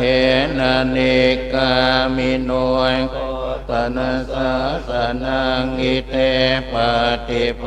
ตาอมตังลัทธามุตานิปุติงปุจจมานาอิตัมรัตนังปณิตังเอเตนะสัจเจนะสุวัติโหนนางกุลานังนาวังนาทิสัมภวังวิรัตจิตตาเกภวสมิงเตขีนาภิชาติชันธานิพันติเทรายทายามปฏิปุณติสังเกรัตนังปณิตังเวเทนเจนะสุวัติโหตัวเมตัญญาสัพนะสัมภาวะเยอปริมาณังจติริยานจาสัมภาทังอเวลังตาเตตังจารังนิสินโนวาสยานโนวาวตาสวิกตามินโทเอตังสติงอเดตายาพรามลังอิตมาหุตินเทนจานุปกามเสลวาทัสเนอโนกาเมสุวินัยเกตังโนกาปัสสายังปุณเรติติอัตถิโลเกศิลกุโนจายานุตยาเตนะสัจเจนะสัจยมนุตรังวัชิตวาพลังสริตวาปุภเกชิเนสัจจมลมวาสายสัจจกิริยมัคคะสันติปะคะอปัตตนาสันติปานาอวันจนามาตาปิตาจนิกตาชาตเวกปฏิ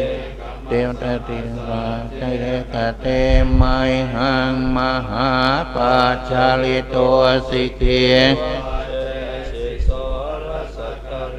ส านิอุตกังปัตวายทาสิเกสัจเจนะโมติเอสาเมสัจจปารมีเตนัตถิเมสรนังลนังวรังเอเตนะสัจจวัชเชนะตุเตชยมังกาลังนัตถิเมสรนังอัญญังเมสรนังวรังนาสัจจวัชเชนะตุเตชยมังกาลังนัตถิเมสรนังอัญญังเมสรนังวรังอิเตนะสัจจวัชเชนะตุเตชยมังคลังกินจิรัตนังโลเกเวจติวิวิทังปุตุรัตนังสมังนาทิตัสมาโสเทภวันตุเต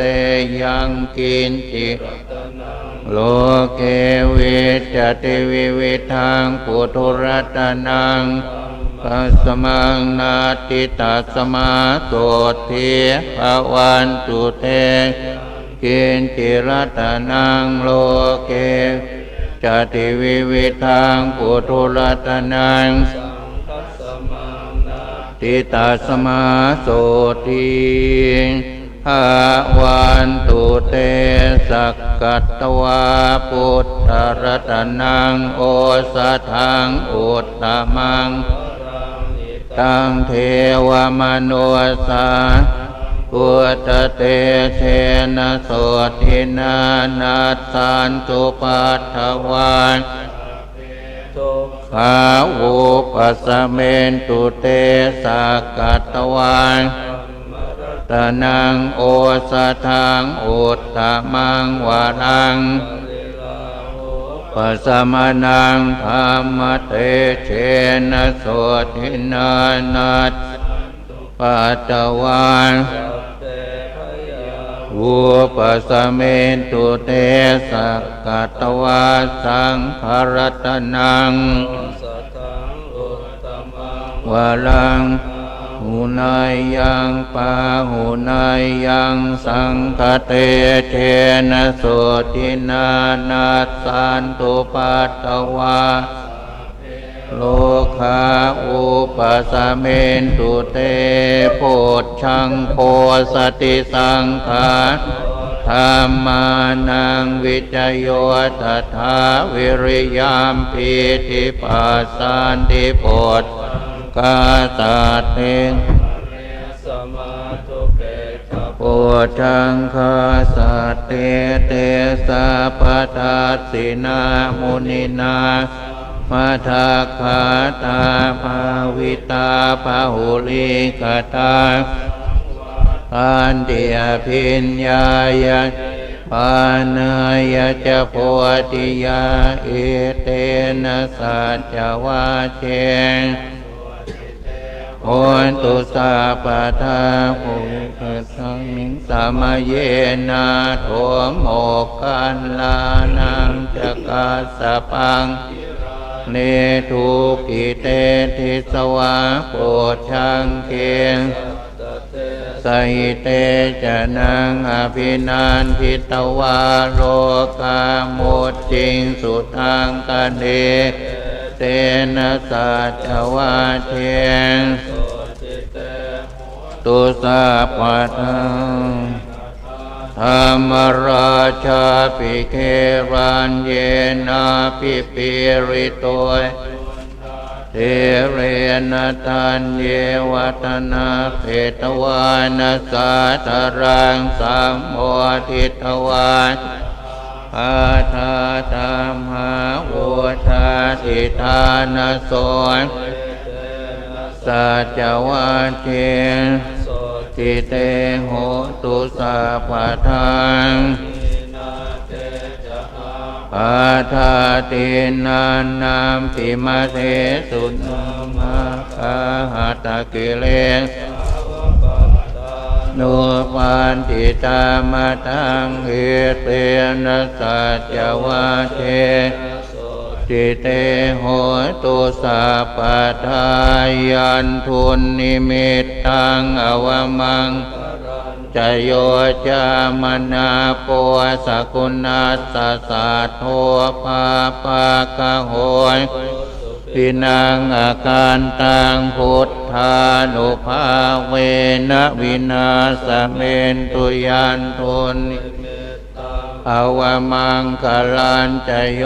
จามนาโปสกุณัสสะสัทโทภาปะโทสุปินังอาการตังธรรมานุภาเวสเมนตุยันทุนนิมิตตังอวมังกลันจโยจามนาโปสสัทโตปาปะคะโหตุสุปินังอาการตังนุภาเวนะวินาสเมนตุทุกขปัตตาจนิตขาปยาปัตตาจนิตาจนิกาโหตุสาเพปิภานิโนเอตาจะอามเห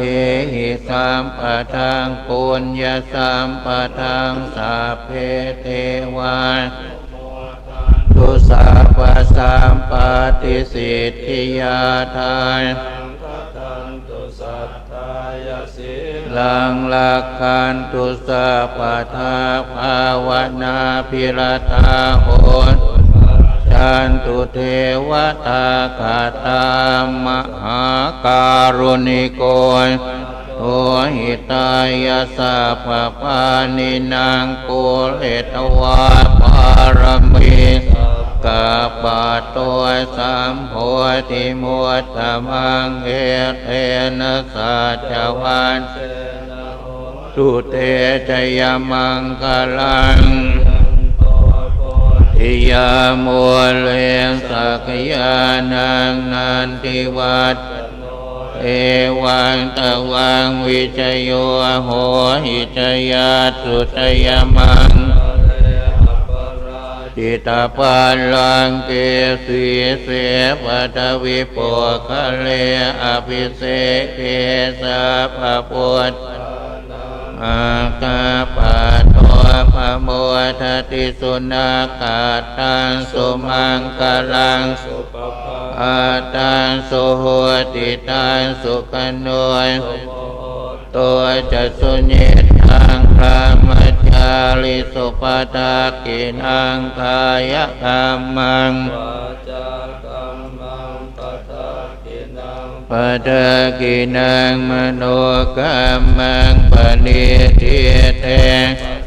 กินาปตากินานิกตวานารพันตาเตกิเนภวตุสัพพมังคลังรักขันตุสัพพเทวตาพระพุทธานุภาเวนัสสัทธาโสทิตุเตภวตุสัพพมังคลังรักขันตุสัพพเทวตานัสสัทธาโสติภวันตุเตภวตุสัพพมังขันตุสัพพเทวตาสัพพสังฆานุเอเวนัสสัทธาโสติภวันตุเต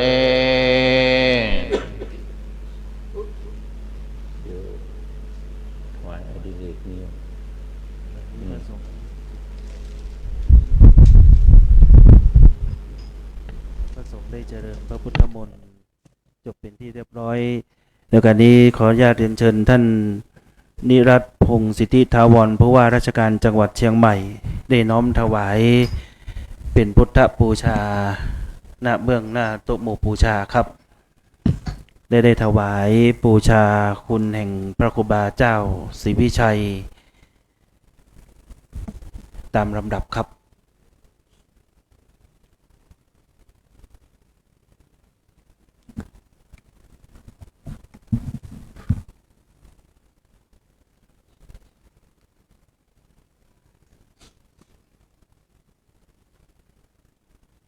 ครับและจะได้ถวายบูชาคุณแห่งพระครูบาเจ้าสุวิชัยเป็นสังฆคุณ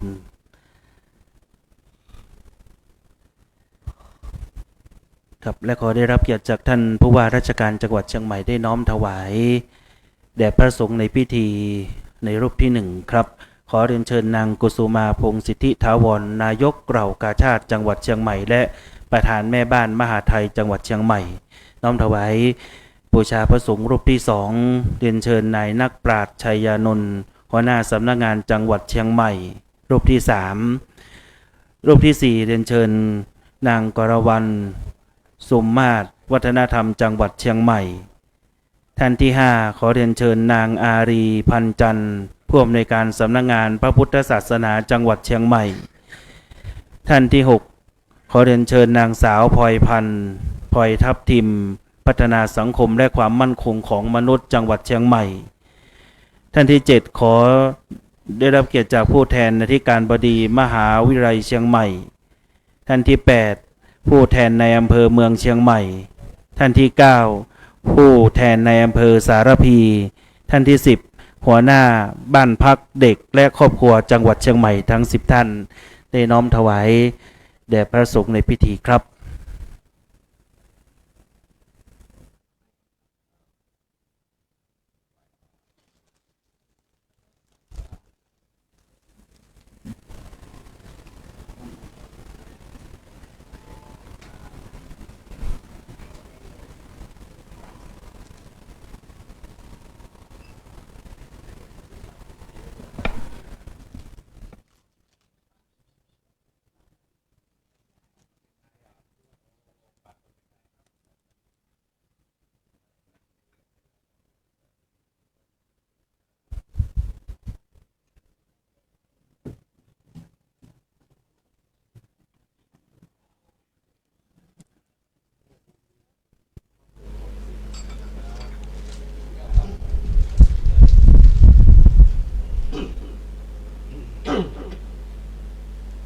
ยะถาวาริวหาปุราปริปุเรนติสาครังเอวะเมวะอิโตทินังเพตานังอุปกัปปติอิจิตังปัฏฐิตังตุมหังคิปะเมวะสมิจจตุสัพเพปุเรนตุสังกปาฉันโทปนรสโสยะถามณิโชติรสโสยะถาวิวันเชิญตุสัมปโลโกวินาศตุมาเตตวันตรายโยสุขิติกายุโกภวสัพพิวิวันจันตุสัพพะโลกวินาศตุมาเตตรายโยสุขิติกา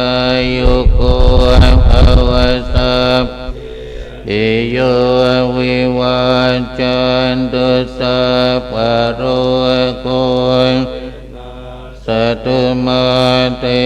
ภวัตวันตรายโยสุขิโยโกภวะอภิวาทนาสิเรตเนจังปัจจยิโนเจตโลธรรมวันติอายุวันโนสุขังภลังโสอัตตรัตโตสุขิโตโนพุทธัสสะสเนอโรโคสุขิโตอิสหัสสะเพหิยาติภิโสอัตตรัตโตวิโรณโทพุทธัสสะสเนอโรโค อิสหัสสะเพหิยติภิกษุอัตโหสุขิโตวิรุณโหอโรโคสุขิโตโหหัสสะเพหิยติภิอติเรกวัสสตังชีวตุอติเรกวัสสตังชีวตุอติเรกวัสสตังชีวตุทีคายุโกโหตุอโรโคโหตุทีคายุโกโหตุอโรโคโหตุสุขิโตโหตุปรเมนธมหาราชาสิทธิกิจจังสิทธิกัมมังสิทธิลาโภชโยนิจังปรเมนธมหาราชวรัสสะภวตุสัพพทาขอถวายพระพรพมังคลังรักขันตุสัพพเทวตาสัพพพุทธานุภาเวนัสธาตุเตภวตุสัพพมังคลังรักขันตุสัพพเทวตาปะธรรมานุภาเวนัสสัทธาโสติตุเตภวตุสัพพมังคลังรักขันตุสัพพสัพพสังฆานุเวนัสสัทธาโสติภวันตุเต ครับขออนุญาตเรียนเชิญท่านผู้ว่าราชการจังหวัดเชียงใหม่ท่านนิรัตน์พงศ์สิทธิถาวรผู้ว่าราชการจังหวัดเชียงใหม่ได้กราบเครื่องนมัสการหน้าโต๊ะหมู่บูชาครับได้ถวายความเคารพหน้าพระบรมฉายาลักษณ์พระบาทสมเด็จพระเจ้าอยู่หัวตามลำดับครับ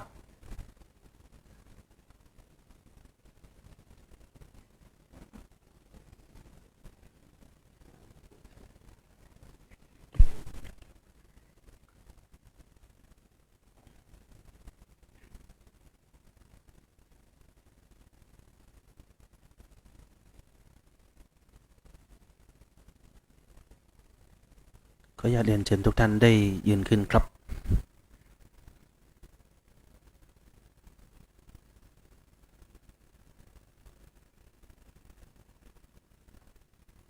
ครับในโอกาสนี้ขออนุญาตเรียนเชิญท่านผู้ว่าราชการจังหวัดเชียงใหม่ได้กราบนมัสการพระเดชพระคุณพระพรหมเสนาบดีที่ปรึกษามหาเถรสมาคมในโอกาสนี้ครับ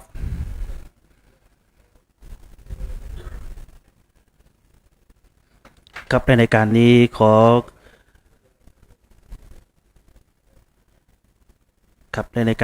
ออนุญาตกราบนิมนต์พระเดชพระคุณพระพรหมเสนาบดีและเรียนเชิญท่านผู้ว่าราชการจังหวัดเชียงใหม่ท่านนิรัตน์พงศ์สิทธิถาวรได้ประทักษิณเวียนเทียนรอบองค์พระบรมธาตุเจ้าดอยสุเทพขอกราบอาราธนาและเรียนเชิญครับ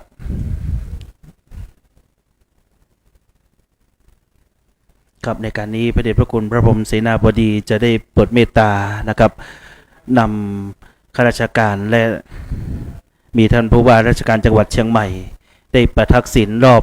พระบรมธาตุเจ้าดอยสุเทพนะครับส่วนท่านที่ร่วมในพิธีนะครับได้กระทำใจเหมือนว่าเราได้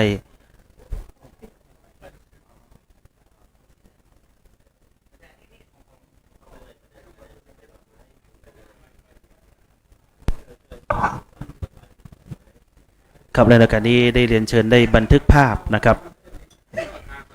บันทึกภาพแห่งคุณงามความดีในโอกาสนี้ครับ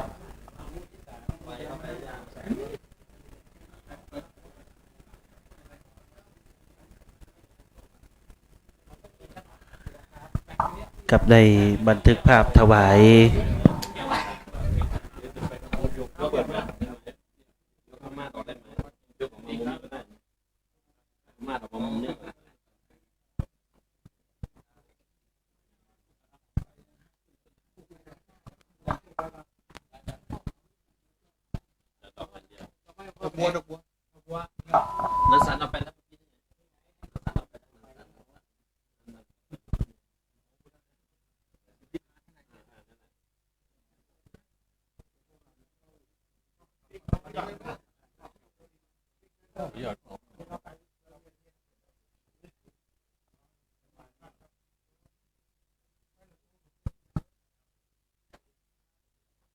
ครับขณะนี้ในเมตตาบารมีธรรมของพระเดชพระคุณหลวงพ่อพระพรหมเสนาบดีนะครับได้บันทึกภาพกับท่านประธานในพิธีคือท่านผู้ว่าราชการจังหวัดเชียงใหม่ท่านนายกเหล่ากาชาติจังหวัดเชียงใหม่และหน่วยงานข้าราชการจังหวัดเชียงใหม่ในภาคส่วนนะครับซึ่งในวันนี้ได้มาร่วมเป็นประธานนะครับกับภายใต้ร่มบารมีธรรมของพระเดชพระคุณหลวงพ่อพระพรหมเสนาบดีและพระเดชพระคุณหลวงพ่อพระธรรมเสนาบดีจะได้นำคณะท่านประธานในพิธีและศรัทธาสาธุชนทำการประทักษิณเวียนเทียนรอบองค์พระสุวรรณเจดีย์พระบรมธาตุดอยสุเทพดังนั้นขอกราบเรียนเชิญท่านผู้ทรงเกียรติคณะศรัทธาสาธุชนได้ทำการประทักษิณเวียนเทียนรอบองค์พระสุวรรณเจดีย์พระบรมธาตุดอยสุเทพณบัดนี้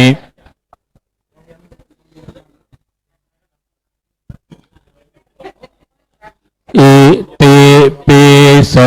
ภะคะวะอะระหังสัมมาสัมพุทโธวิชจารณาสัมปันโนสุขโตโลกาวิโทอานุตตรปุริสธรรมสาลาเทสัทธาเท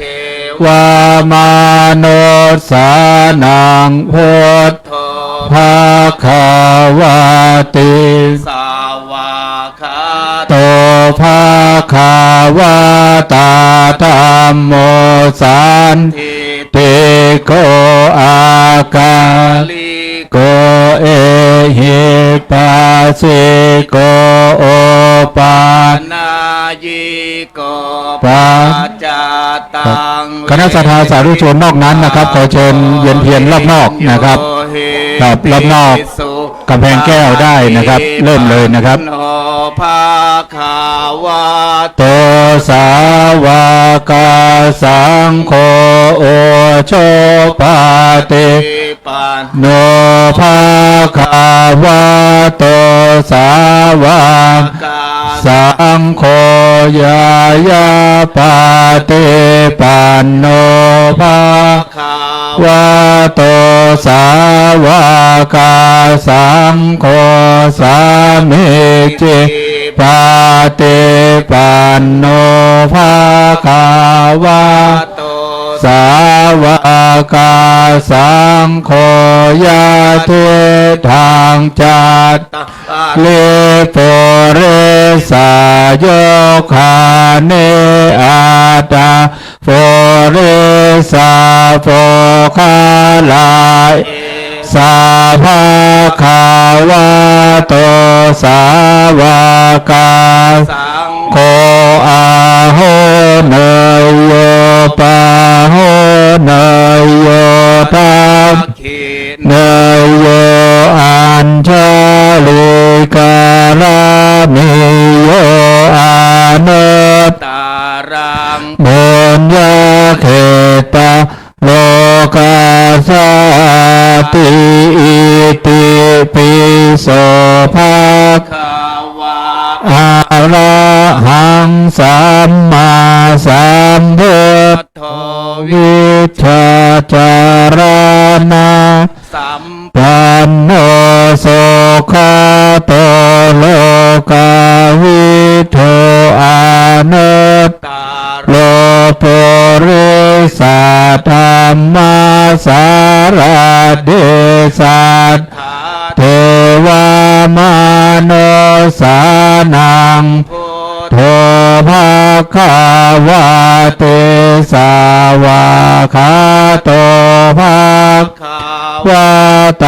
ธรรมโมสันติติโกอาลิโกเอหิปัสสิโกโอปาเยโกปัจจตังเวทิตาโพเทเตโสปาเตปันโนภาควะโตสาวกสังโฆโอโชเตปันโนภาควะโตสาวกสังโฆยายาปาเตปันโนภาควะโตวากาสังโฆยะเมเจปาเตปันโนภาควะโตสาวกโคยะทิทางจัตตาริปุลสายโยคาเนอัตถาปุลสาโปคาลาเอสาภาคาวะโตสาวกสังโฆอาโหเนยปาโหเนยโยทักเขเนยโยอัญเลการนิโยอานุตตาบุญญาเขตังโลกาสาเตโสปาเตปันโนภาควะโตสาวกสังโฆโอโชปาเตปันโนภาควะโตสาวกสังโฆยายาปาเตปันโนภาควะโตสาวกสังโฆสามิจิปาเตโนภาควะโตสาวกสังโฆยาติจัตตาริปุริสายโยคาเนอัตตาเลสาโภคาลาเอสาภาควะโตวากาสังโฆอาโหเนยโยปาโหเนยโยทักเขเนยโยอัญชาลิกาลานิโยอานุตลังบุญญาเขตังโลกาสาติ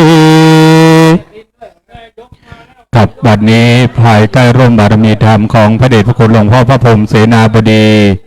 ได้เมตตานำคณะสงฆ์และคณะศรัทธาท่านประธานในพิธีทำการประทักษิณเวียนเทียน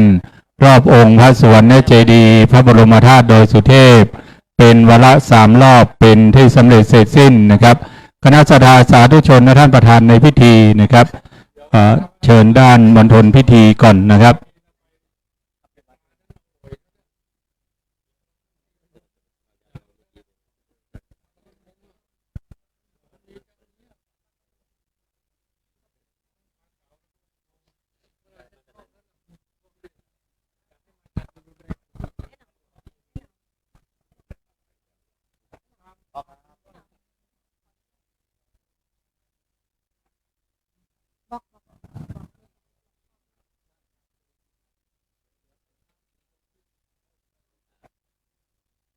ครับวันนี้พิธีอันเป็นมหามงคลพิธีเจริญพุทธมนต์และแสดงพระธรรมเทศนาสมโภช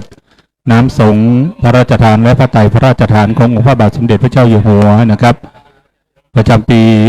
2568 ซึ่งจะนำมาสงฆ์อย่างองค์พระสุวรรณเจดีย์พระบรมธาตุโดยสุเทพเนื่องในวันวิสาขบูชาเป็นคำรบที่1ของงานนะครับในวันนี้สำหรับคณะศรัทธาสาธุชนพุทธบริษัทนะครับทางพิธีเป็นมงคลนั้นจะได้มีต่ออีกจนถึงวันที่9เดือนพฤษภาคมนี้นะครับท่านว่างเว้นภารกิจแล้วอยากจะมาร่วมในพิธีขอเรียนเชิญนะครับ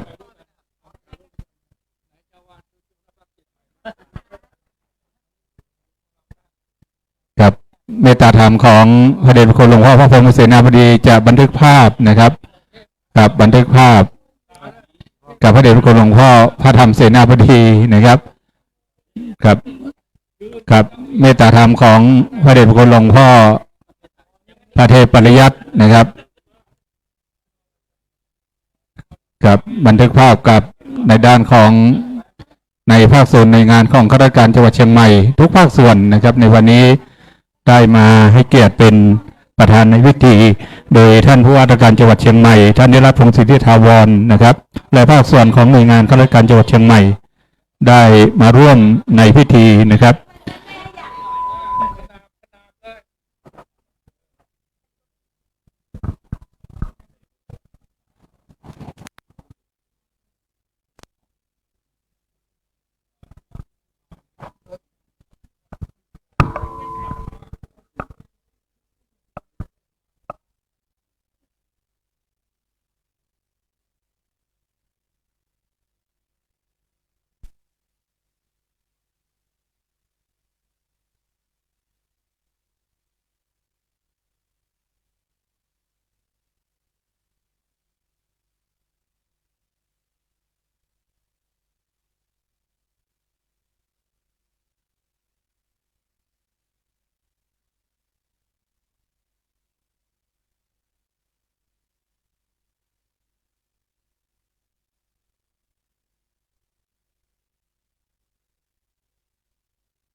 พิธีอันเป็นมงคลนี้ในวันพวกนี้ยังมีอีกต่ออีกนะครับจนถึงวันที่9คณะศรัทธาสาธุชนพุทธบริษัทนะครับท่านว่างเว้นจากภารกิจอยากจะมาร่วมในพิธีขอเรียนเชิญในเวลา 16 นาฬิกาโดยประมาณของทุกวันนะครับได้กราบนิมนต์พระสงฆ์มหาเถรานุเถระในเขตจังหวัดเชียงใหม่ทุกอำเภอนะครับและพระสงฆ์ในจังหวัดลำพูนจังหวัดแม่ฮ่องสอนและกรุงเทพมหานครเป็นบางส่วนน้อมเมตตาเจริญพุทธมนต์สมโภชน้ำสงฆ์และพระไตรพระราชทานซึ่งองค์พระบาทสมเด็จพระเจ้าอยู่หัวได้พระราชทานน้ำสงฆ์และพระไตรประกอบพิธีวิสาขบูชาประจำปี 2568 นะครับเป็นปีที่